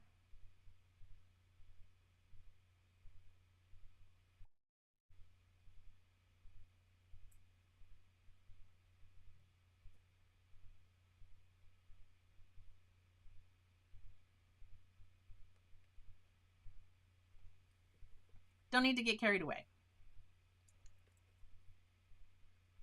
So easy to get carried away, especially if I'm doing trees. Just got a little bit of greenery that's down here. Again, right? Don't get carried away. And we go. Okay. The first tree totally looked like a wizard. That's funny.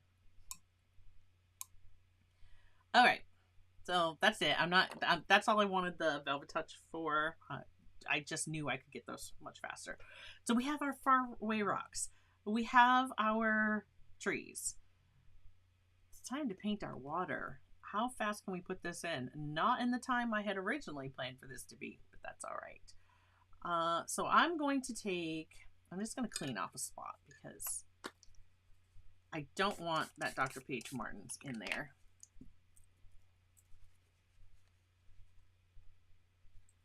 Messing things up. There we go. I'm going to be mixing right there. Let's do the colors I had up here, which you can't see because it's under where I am, was phthalo blue and phthalo green. And I think I'm going to stick with some of that phthalo blue, phthalo green. So phthalo blue, green shade. And I'm going to grab some phthalo green, blue shade. Yes, I will. I think so. Unless it looks like I'm not going to be able to finish it within the next 45 minutes, and then I won't. But for now, yes, we're going to keep on going.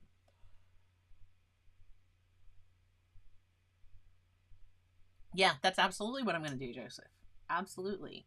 I just need my colors first. All right. I've got a little bit of beading right here in this one spot on this palette. It's weird. I haven't taken it down and like really scrubbed it with like a magic eraser to make sure there were no oils or anything still on it. So sometimes in manufacturing, when you get your palettes, in your metal ones, if your metal palette is beading, sometimes that's why. And I'm going to want my neutral tint because my neutral tint is going to help me get some darker values. Oh, the other color that I was debating for the front here is undersea green. Let's put that over here and just see how that looks. Oop, that's not undersea green. That's undersea green. It was the first one. I went back and tried to grab a different color. All right. So I may mix some of this in with what I'm going to make when we get to do some of this up front. Some of the darker spots. Okay. I'm like, I really think that this is going to be too bright. It definitely needs to be desaturated. So I have my phthalo blue with some phthalo green, and now we're going to bring in some neutral tint because I don't want that to be, I want it desaturated. And then I'm going to mix it in with this over here for even darker values. And I want to see how some of this mixes with some of this. There we go. All right.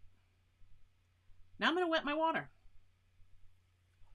I'm not going to do where my beach is going to be. We'll put that in a moment. So I've got my little 1-inch mottler again because we're going to wet. That should have been painted in my rock color. I'm going to fix that before I continue. I need rock color there. Otherwise my wave's not going to look right when I take my masking off, but I can still wet my paper. So just wetting where my water is going to be.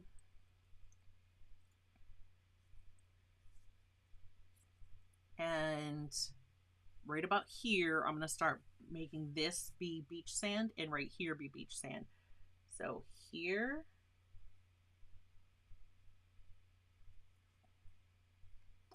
Okay, and I'm being careful when I go over my rocks because I could reactivate some of that paint.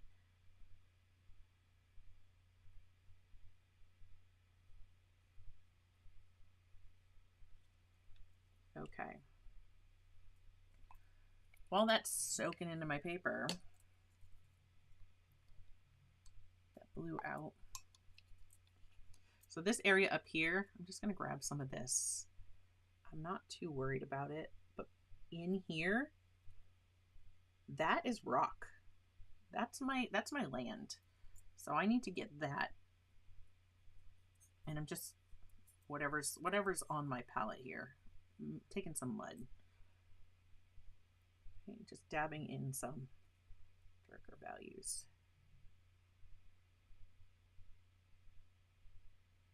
There, that's where the land stops. At least it does now. I just want to make sure that this should have been water right there, but that's fine. I can lift that out. Because I see where I put the masking for my water line there. So there we go. There we go. I hope you guys are enjoying this one. This is where I am like, can we do it? Can we get our water? Just scrubbing up a little bit of that. Okay. I gotta get it wet. And that was my Velvet Touch because it was a little firmer.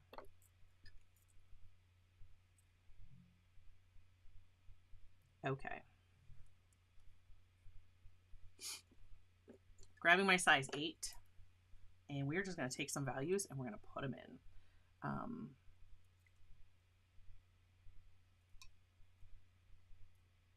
not liking that. That's too bright. It is way too bright. Definitely needs to be desaturated.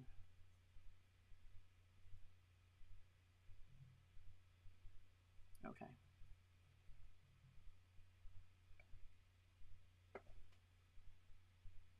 I had a fuzz in my brush. Let's just get some of that in. See what happens.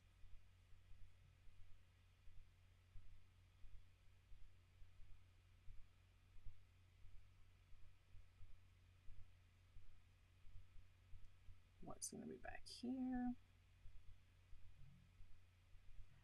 If I leave white spots, I'm not going to worry about that. I'm getting more neutral tint.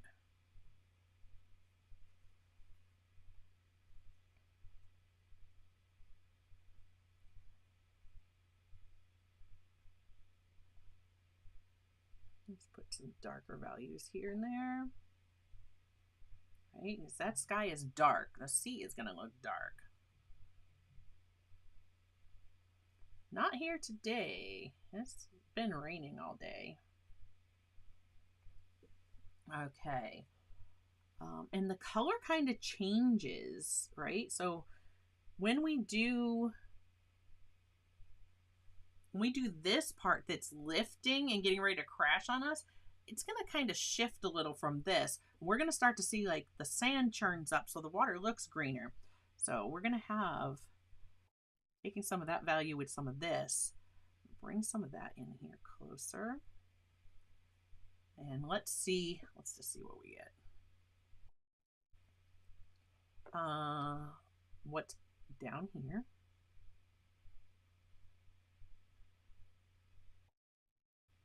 Put some of that in.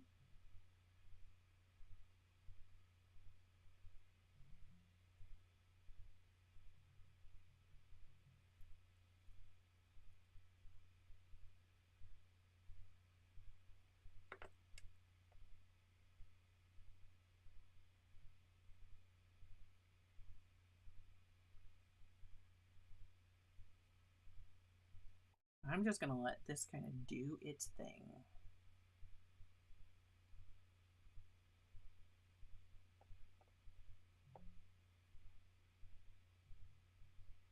Undersea green is gorgeous.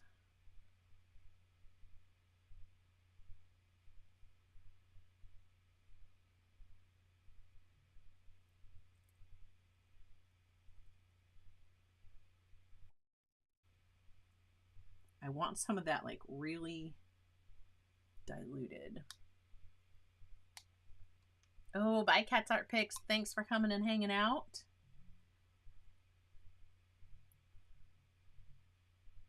There we go. I did that really light. I want there's a yellow. So see, Undersea Green has a yellow in it, and it has PO48. And the two of those, I think, are just going to kind of add some light into this water,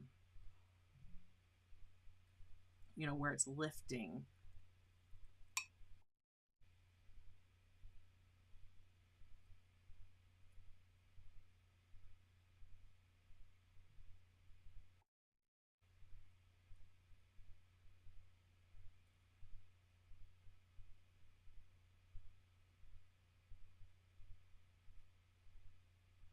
So where my masking is, you'll see it's all beating up, and I'm doing a little bit of kind of scrubbing around in that area to make sure I get it through the open spots in the masking and onto the surface of the paper.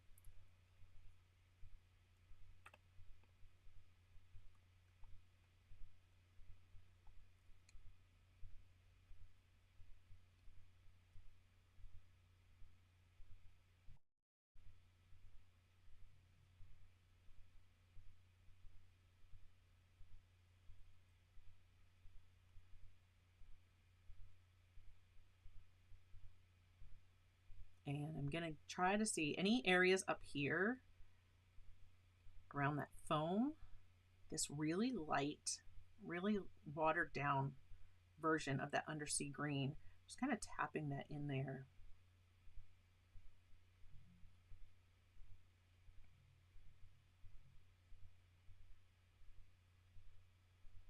And now this is it's a very light color. I'm going to come through, and this is going to make the transition from this, just working out whatever's in my brush.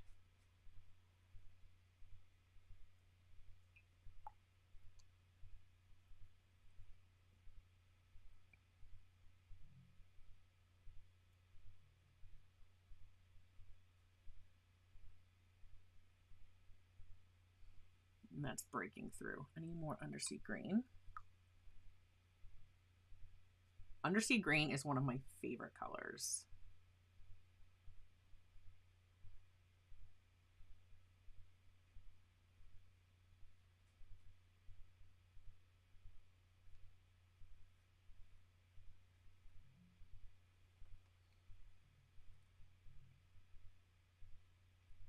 All right, now I think what we don't have enough of yet is our darks. We need a little bit more dark.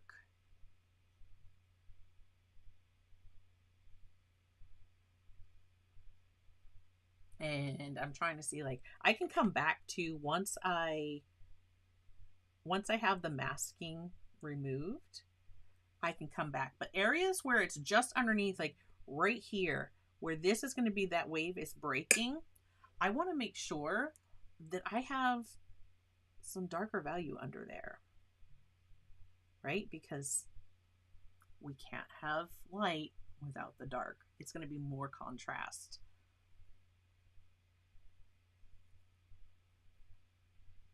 A little bit more Undersea Green. I said a little bit more. That was a lot of bit more. My water is so dirty. But not my clean water.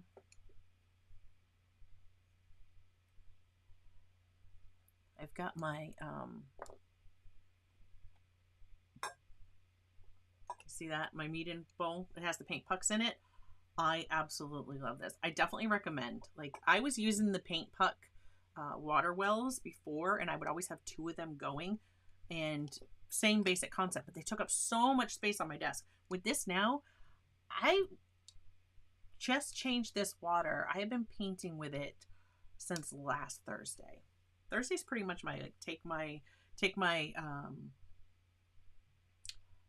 water well downstairs, wash it out, get it refilled, bring it back up. I mean, I'll have like an inch or so of water that'll evaporate. So the paper's still very wet, so I'm going to get nice, like, soft dispersal here. But this, right, we got to pull this down. This is where that's kind of lifting up, and then it's going to get lighter up near the top. And I'm going to tap in just a little bit of the darker underneath here. But in that height of the wave, it's going to lighten up.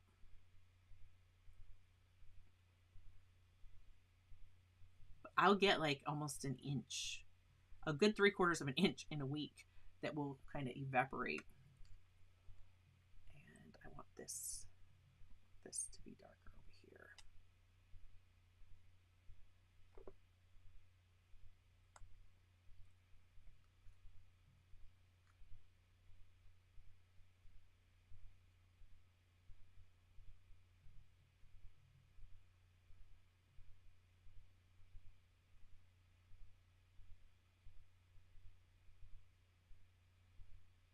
And that is going to be this wave breaking in front.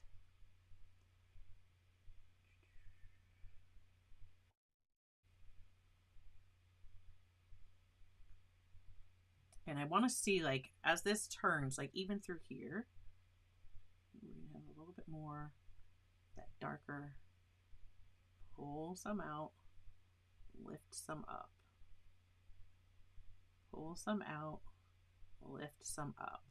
So you see how I'm pulling across, like this is where that water's flat.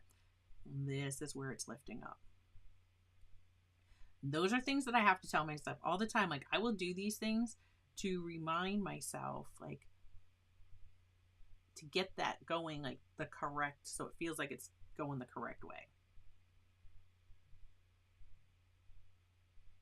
So this is where it lifts. I'm kind of wondering, like, what it would do if I brought a little bit of that Quin Gold into the mix. I'm really tempted to do that. Just thinking it will, like, give it a glow.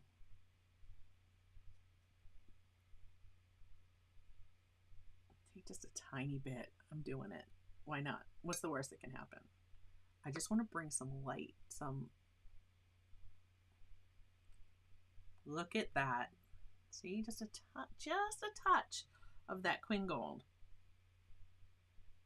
Don't be afraid to give something a try. Right? It's just paper. If I didn't like it, I would have quickly dabbed that up and just gone back to the green. I am liking that. How will we like it once we remove all of the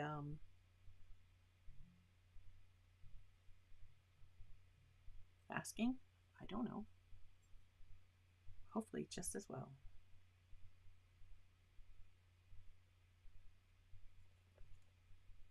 See how my brush is bent? It'll just stay.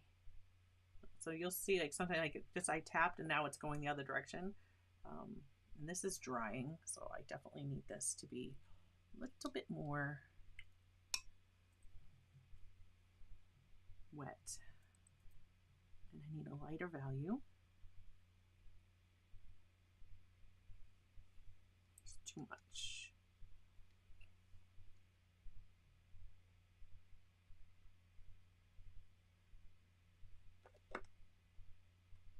There we go. There we go. I'm liking that better.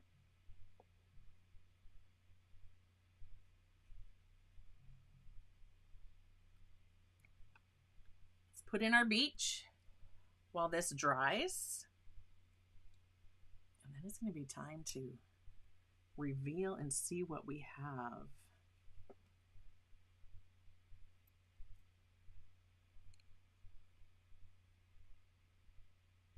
So yeah, we will finish this today. No problem. Easy peasy. Sure. Okay, so for my beach, I'm going to take, again, some buff titanium. I'm going to come right over here where I had this buff titanium before. Just going to blend that in. And I'm going to grab a little bit of burnt sienna. I'm going to bring that over here. And now I'm going to, oh, I need umber. All right. And so the same colors I used in my rocks, I'm going to use that to do that. Doesn't it? That Quinn gold just lit up that wave. Like, just absolutely. I mean, I understand there's a storm, right? There's not a ton of sunshine coming through, and I may end up coming back later and wanting to put, like, you know, more through, but we're just gonna see how that does.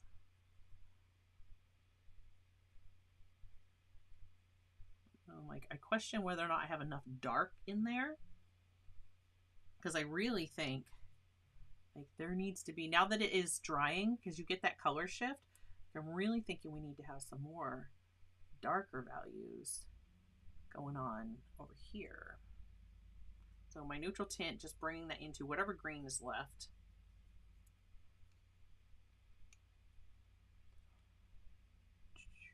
And we're gonna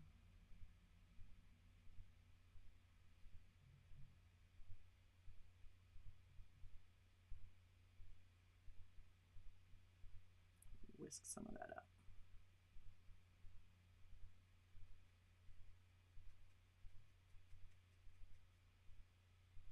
Yeah, I like that a bit better.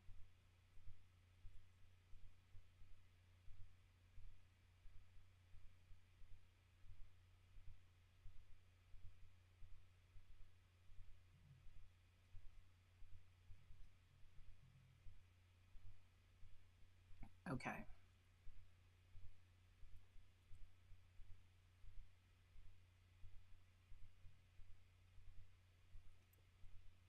Let's get our beach in. I'm going to come through and wet this area. Could grab a bigger brush. I don't think I need it. This thing holds so much water. So again, this is the size 8 round. The Princeton Neptune holds a ton of water. Could have used the silver black velvet. Also would have been fine.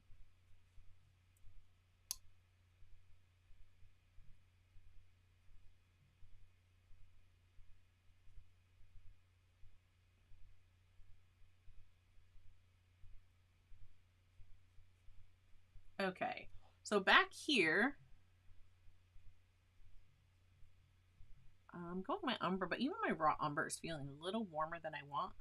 So I'm going to grab a little bit of my neutral tint, because that's what we've already been using, and I'm going to mix that in, and I like that better. And I'm going to lay some of that in here.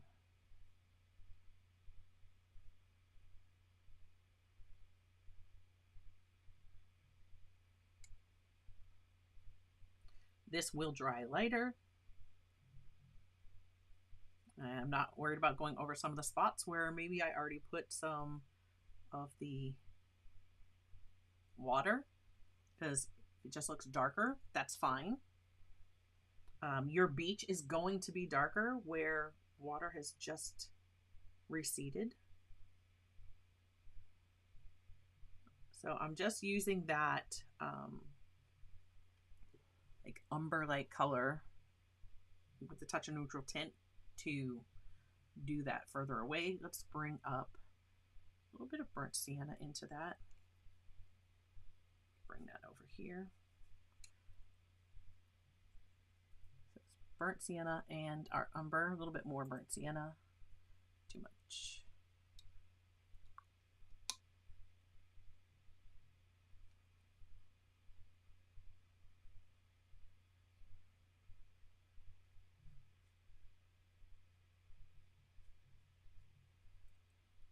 I'm going to grab my buff titanium. I'm just pulling some of that through here. And again, if that mixes with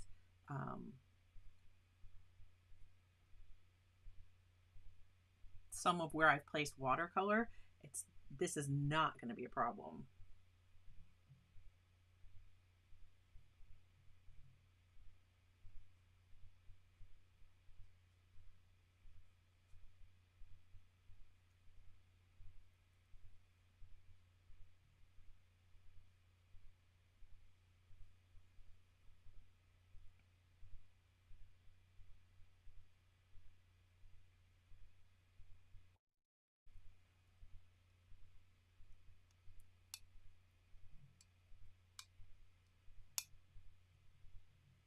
Arts and Diamonds with Eskies. Thanks for coming by and hanging out. All right, I want to put, like I said, I want it darker. All right, so there's my raw umber, my neutral tint, nice, really rich, dark brown. Pull some of that out of this brush because this brush is going to hold a ton of it. And I'm going to come in, put some darker marks, especially where my water is, or where my water has been. And this is definitely like where you're going to see probably deviating a lot from like what this concept was, but anywhere you've been to the beach, you know the water comes in, the water pulls out. When the water pulls out, that sand looks very dark, almost grayish sometimes. I guess it depends on the color of the sand of the beach. But we're going to put the darker values closer to where, because this is going to be foam. Remember, when I take this off, it doesn't look like it right now, but that's going to be stark white. And we are definitely going to want to make sure that whatever is touching near that is going to have very dark, because that's going to lift it off too. So this is where we can come in while we still have our masking on. And you're going to see me do it in just a moment. I'm going to need this to be dry a little bit more. I'm not going to worry so much about like back there, but right here, I want this to be definitely, you know, more detail. That we're not worried. That's like, that's moving away from us. I am going to grab that size 6 Princeton Velvet Touch again, because now I want to get some details. I'm going to take, this is more neutral tint in with my umber. Very dark, very creamy mixture. And the reason that I'm going for a much more creamy mixture is because when I set it in, it's not going to move as much. My paper's starting to dry, and I can come in with this now, and we're definitely not going to have as much movement. And what I'm going to do is on some of these rocks, we're going to define a few edges on some of these. I'm just dabbing.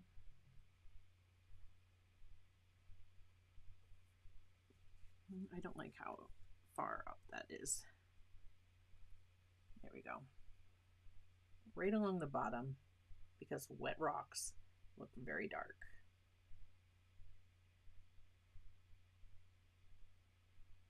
All right, and they're gonna start to lift these up.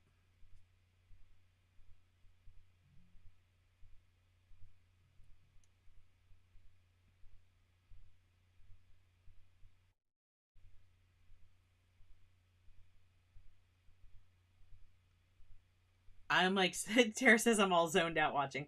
I am really looking forward to, and I'm like trying to hurry along, but I'm trying not to rush, because I can't wait. I can't wait to get that masking off.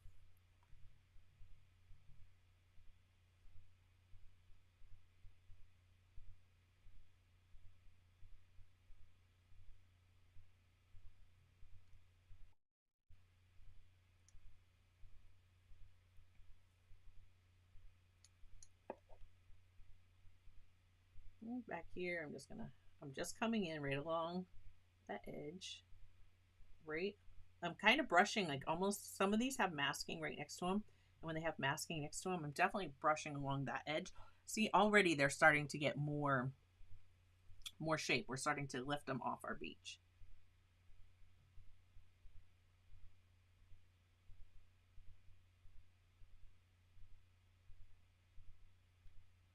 Get the separation between our beach sand and our rocks. I had a rock over here. I had a rock, and we're gonna make him right there. It's like, where did my rock go? Yeah, he's right there. So you see here, I kind of, when I did this one, I didn't come all the way around. I left a little separation there. Now I'm going to rinse that brush. Again, this brush won't hold as much water. Still wiping it off on my sponge. And I'm going to come back on these and just kind of rub along where the top of that mark was.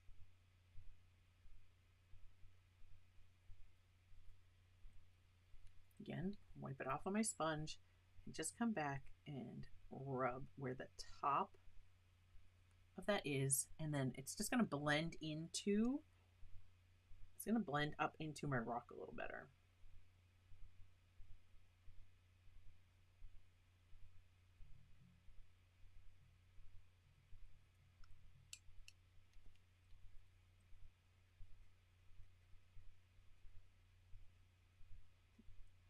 Definitely like that more. It just kind of softens the edge. Because I had this like weird hard line there that I didn't want. I didn't mind it at the bottom looking a little harsher, harder of a line. Now I'll come back through, and now this is damp. And I'm just going to tap some in and let this dark color travel up on that rock a little bit.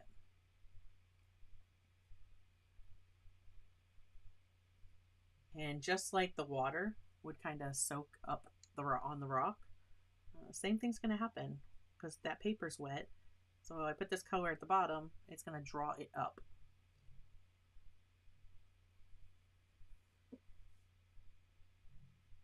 Oh, thanks for being here, Rob.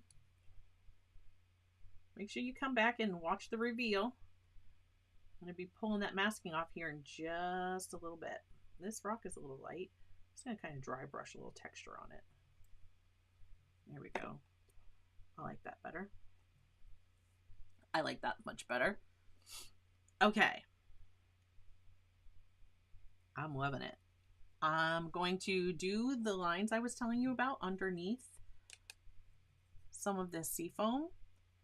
And then we're going to actually take a heat tool to this gently so that we can pull this masking off and see what we've got. So I'm just coming right in along, and I'm not going to go the entire thing. So where I went on this surface here, where it's going away from me, I'm not going down that one. But then where it's coming along, I'm going to hit that again.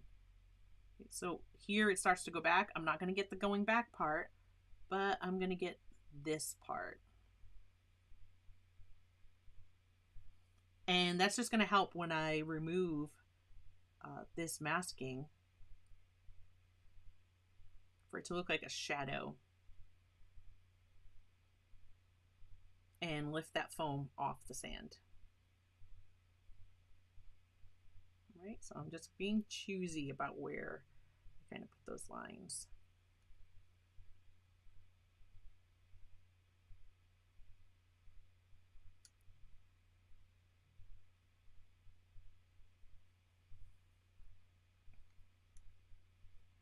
Put some more, definitely put some up here. And my paper is still kind of damp.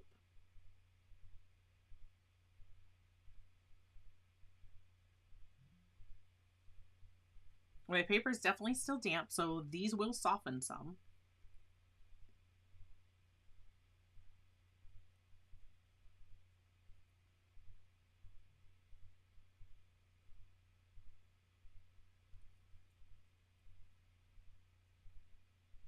I will definitely post a photo of this. Well, it will be on the, it's going to be the thumbnail, excuse me, I'm going to update the thumbnail, and it will have the actual painting.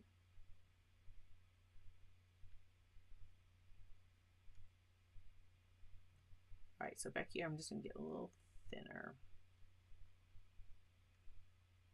Because we're starting to get where it's still water, like this is water. So it's like the foam over the water. So I'm not going to want as much lines going back that way. Just where, and I probably, like, those are probably already back a little too far, but They're there. That's where they live now. It's fine.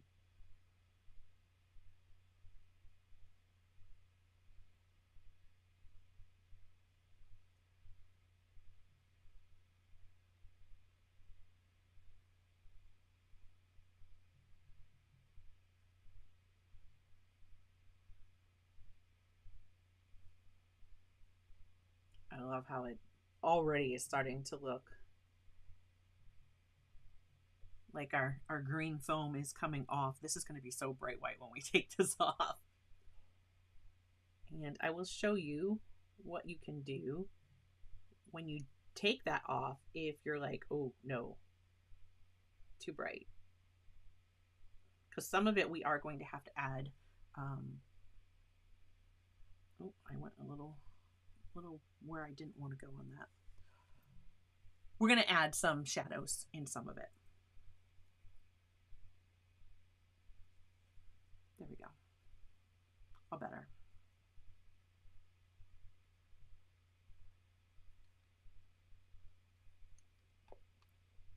Okay.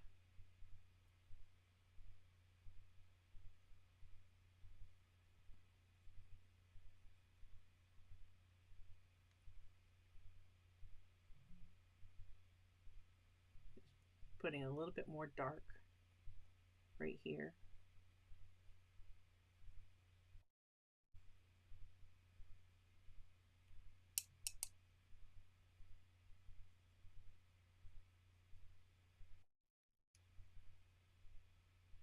Tap in a little bit more of the dark, just because, again, these rocks are going to look very dark where there's water.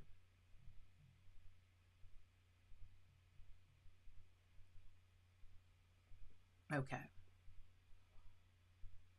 Okay. I think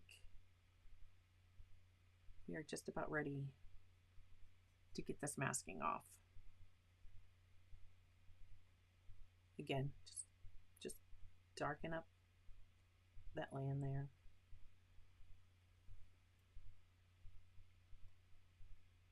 Ready to see what we've got?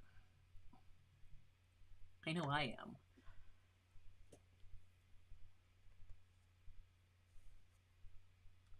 All right, some of this where it was wet, I'm just going to do very low. I haven't had issues, and I've talked to quite a few other artists who have used the PBO drawing gum on cotton paper, and with a heat tool on low, didn't have problems with the masking still releasing from the paper. I'm not going to do this for very long, so I just want to get it a little bit more dry before I start pulling that pickup across the paper.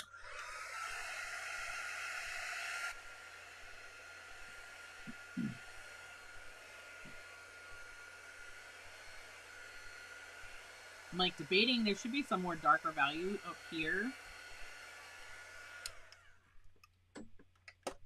And we're just gonna grab a little bit of this. I know this will now be wet, but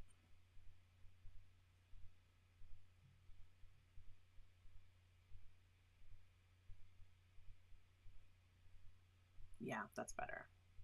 That's better.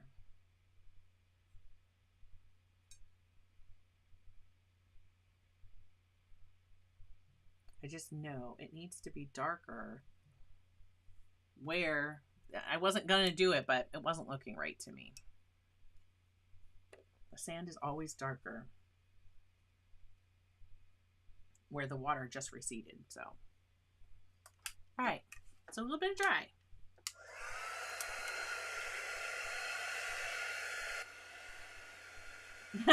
Dolphin's hole. I'd be ready to peel that fluid. Yeah, I'm ready. I am definitely ready to peel it.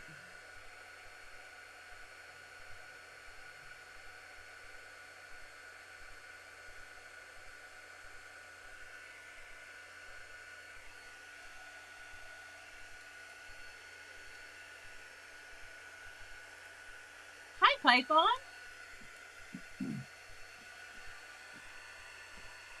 All right. I think it's good, and I think it's good enough. I think it's good enough. I would normally leave this. I would not take this masking off yet.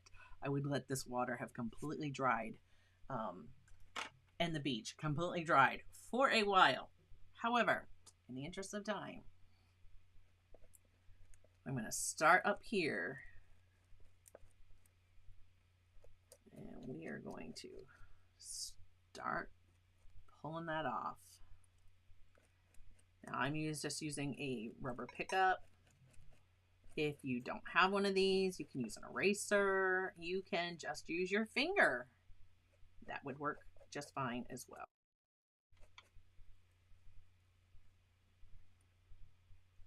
All right. It's getting pretty bright. You ready? Let's get the stuff that's up here. That water spray that has broke that horizon plane. Look at that. I'm loving it. I'm loving how that one came out. Now this was when we applied our masking with the tissue.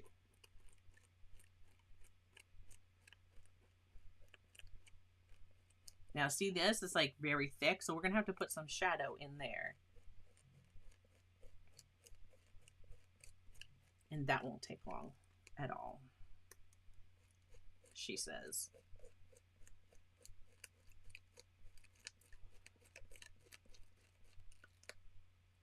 So satisfying.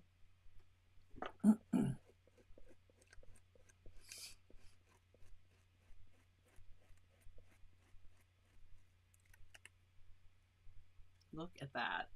I'm loving it. I'm loving the way this is coming out so far with the masking coming off. I can't wait to see how the foam looks when it's going up into the waves.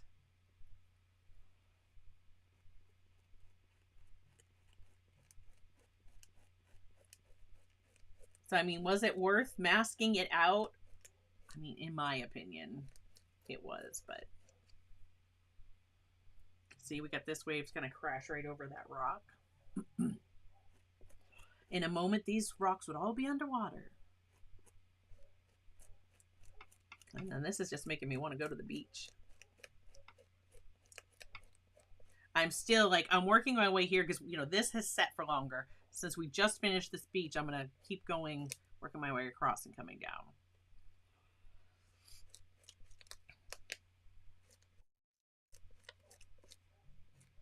And what I love about doing that, when you mask these out ahead of time like that, yeah, it is time consuming.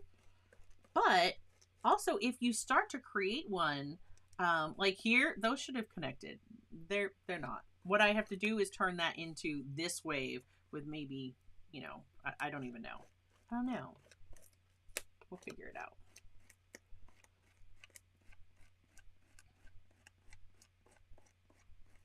Look at that. But it's definitely worth it. And like I said, if you get a spot that you don't like, you just let it dry and you just remove the masking in that spot and you're good to go. So this is one of the areas where it was thicker. I'm going to come over here and pull this stuff off first.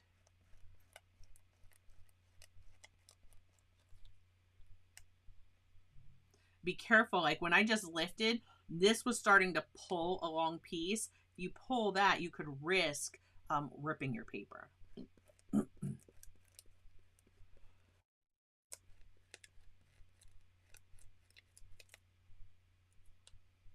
So you see, I kind of I'll stop and then do that until I get the big old ball, and then we can pop that off. So this is definitely one big area, right? We're going to have to put some shadows in that. Otherwise, that just doesn't quite look realistic yet. There would be different values with that much foam. There would be different values. And we're just going to do it very quickly.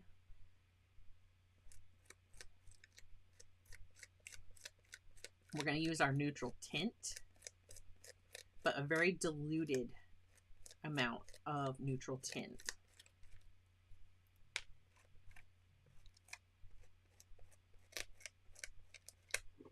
Look at the foam.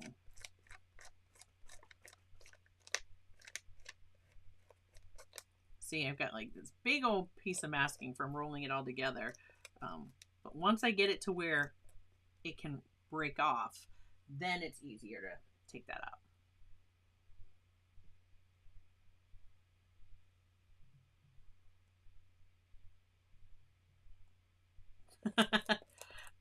I'm just reading Dolphin Soul's comment in the live chat.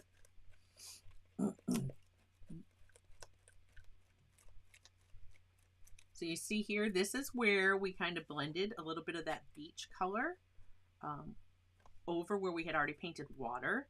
And that's very realistic. Like you would be able to see through the water to the sand. So it's not uncommon to have some sand color blending with your watercolor.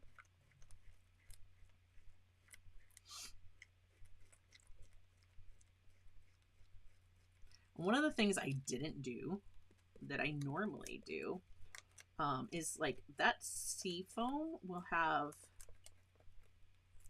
like there would be a lot of little like bubbles in here. You can come back. I'm going to show you how you could do the other values, and you can certainly add that. You can also bring in some Dr. P.H. Martin's, but I'm telling you, if you bring Dr. P.H. Martin's Bleed Proof White onto this, it's going to be a very different looking white and possibly not what you want. Dr. P.H. Martin's Bleed Proof White is it has like a cool undertone. And right now my painting has a very warm feeling. If I put that white on there, I just think that it's not necessarily going to be the best choice. So one of the things that I can do is in these white areas where it looks like the foam on the sand,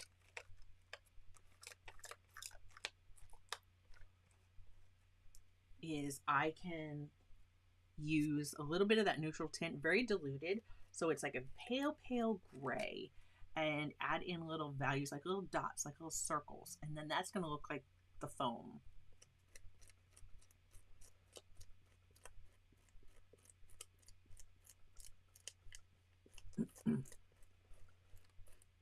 I'm really curious once I walk away and come back to this one tomorrow.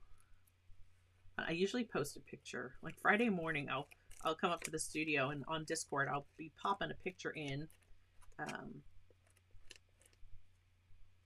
and I definitely let you guys know, like, oh my gosh, I love it more now, or you know, maybe no, we don't love every painting.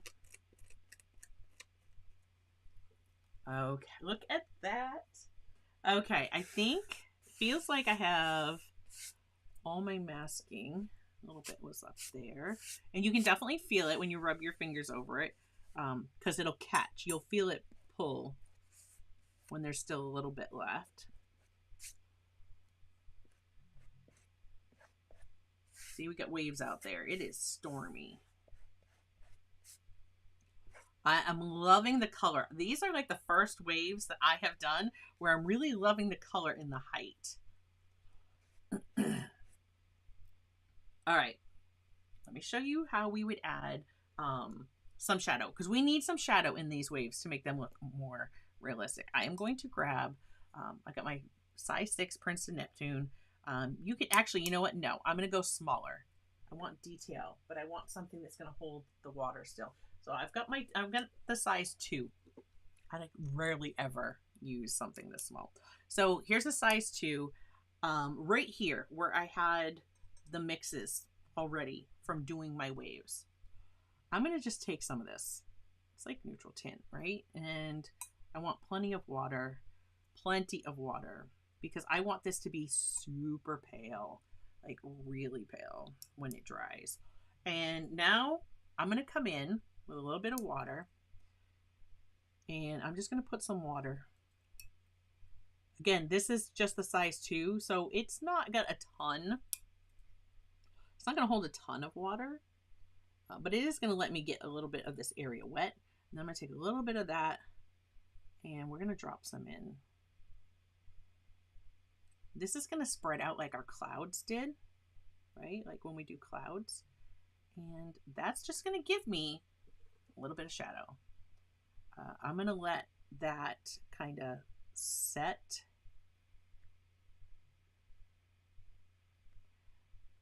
But I'm going to grab just a little bit darker, just in a couple spots. That's going to disperse. And if you think it's a little too dark, all you do is clean off your brush, come back in, and lift through, right? And I'm just picking it up, putting it on this tissue. There, now I've got a little bit of shadow. Are we asking what time tomorrow? Tomorrow, it is live chat for patrons. Is always every Friday at 10:30 a.m. Eastern Time on Discord. And normally that is the community tier and above. However, tomorrow I will be live in the studio. I will have, I'm not sure what I'm working on yet, but the camera will be rolling. You will get to see whatever I'm working on. And it is going to be for all tiers. So even super fans. So if you got gifted a membership today, you absolutely please join us. I do not do that often, but every once in a while you will find that I will just spontaneously show up. So there is the general channel on Discord, and that is where you're going to want to be. So all I'm doing is just tapping. This is wet, and I'm just tapping in a few spots, right? Just a few taps here and there, because I'm going to give some shadow in that foam, right? And you see, I'm just working with whatever I had here already. That was my watercolor. The color of my water. So it's not too confusing. When I'm just coming back to this one again, it's still damp, but I'm just going to put in a few spots here.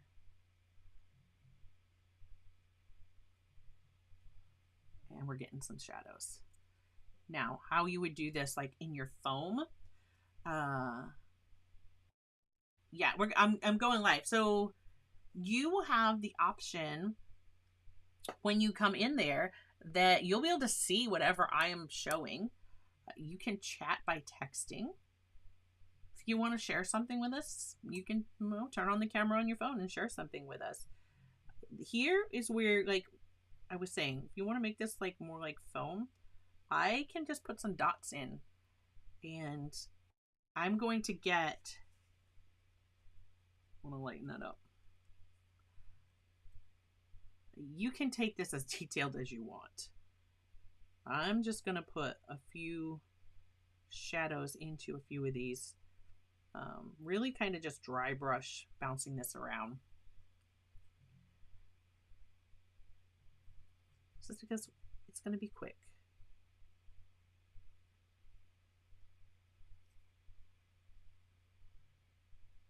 I'm just going to finish it up quickly, and I want some shadow. So just bringing more water into this so that my value's going to stay very light, and it'll be light when it dries. See that? That's obviously dark. I actually kind of like that. I'm leaving it alone. If I didn't like that, I would have just dabbed it real quick. I like the way that that looks better. So up here in my sea foam, and do the same thing. Just going to kind of let my brush like skip around a bit. This is going to look more natural.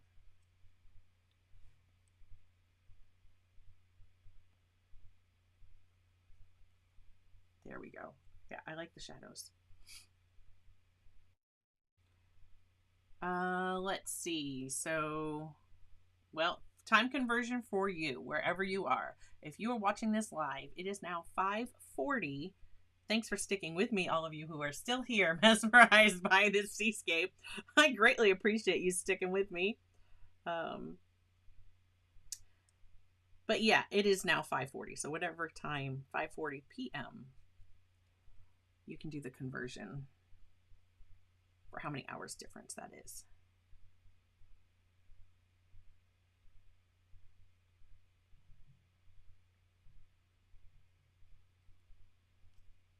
You see, I'm just kind of bringing some marks through, so that it's not just stark white. And these are going to dry lighter.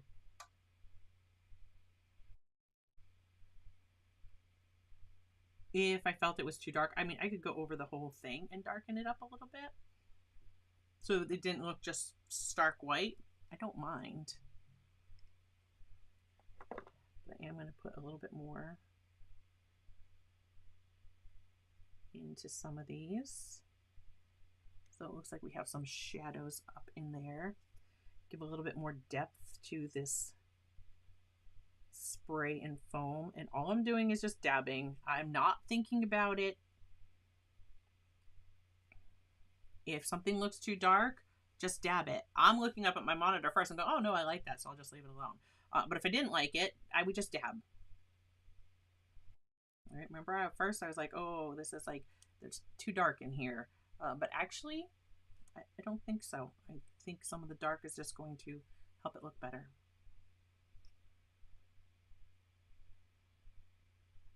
I'm just letting it, that's one of the things I like about these Neptunes is the bristles will definitely separate easily and you can kind of bounce them around.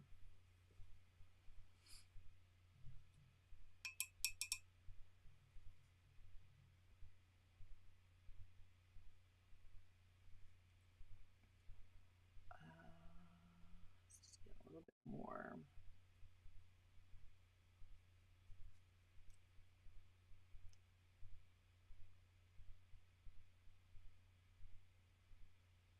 I'm just kind of pulling some of this through, letting my brush get really weird and just kind of almost like dry brush effect with some of this. Just because it's going to help it look more like that foam that it is. And I'll give you guys a nice close-up here in a moment.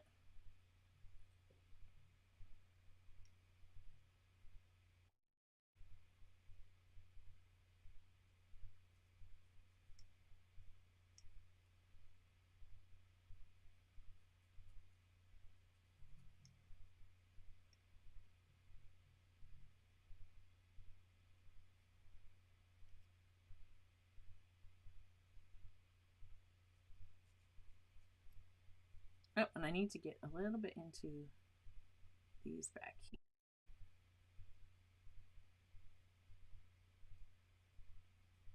I'm not even going to worry about any Dr. P.H. Martin's Bleed Proof White or any gouache or anything like that. I'm just going with it however it was.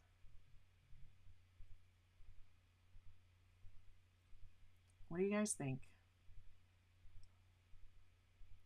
So the line art is available. Again, if you want to go ahead and give this one a try yourself over on Patreon, you can get that for free. What it's going to give you is like the placement of the shoreline, where these rocks are, these rocks here, and I think I even put a line here for like to kind of guide you for where these waves will end up being. So yeah, Discord is an app that you can put on your phone for any of you who are not familiar. You can download it from your app store.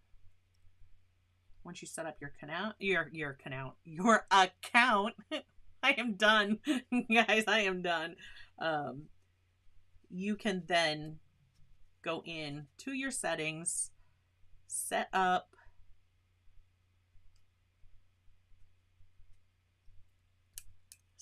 your go into your settings and connect your YouTube account. Right brain and left brain, they're not working together right now. All right. I think I'm gonna sign it right here. And we were talking about a white pen. Let's see if I can get one to actually work.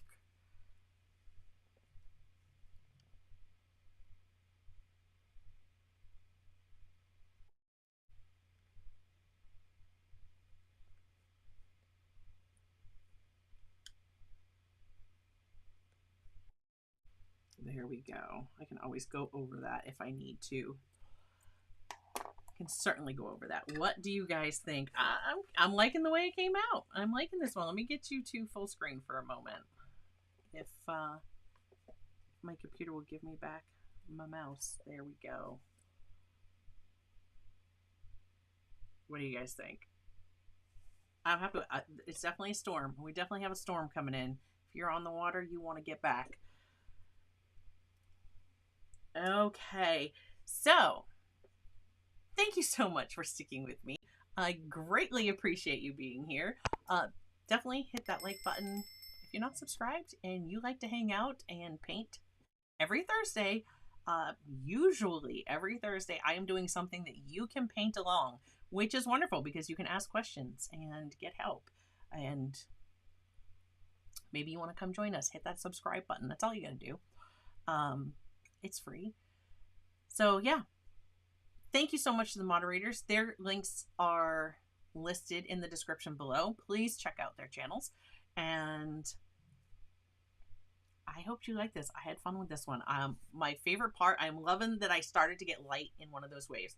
I don't think it's perfect. I think it's a long way from perfect, but it is, I like it. I'm happy with this one. Yeah, I hope you give it a try. Again, you can get the line art over on Discord. That little hand up there is telling you right where there's going to be a video you can watch next if you're watching this on the replay. But yes, you can get the line art. You can paint this one. If you do, please tag me. If you're on Discord, we have a channel for finished artwork. Share it there. Love to see it. Live chat tomorrow. I will be going live with video, which is, I don't always do that. Usually it's just like texting, chatting. So you're going to get to see what I'm doing. I have an idea of what I'm going to work on tomorrow. Come join me. Say hi. Whatever you want, texting, video, voice, it gives you the option on Discord. So I'll be in the general channel, which is down under voice channels. And if you have any questions, message me or post it. Somebody on Discord will help you get to where you need to. Thanks for sticking with me. I hope you enjoyed this. And until next time, everyone, keep creating. And I will see you in a video real soon.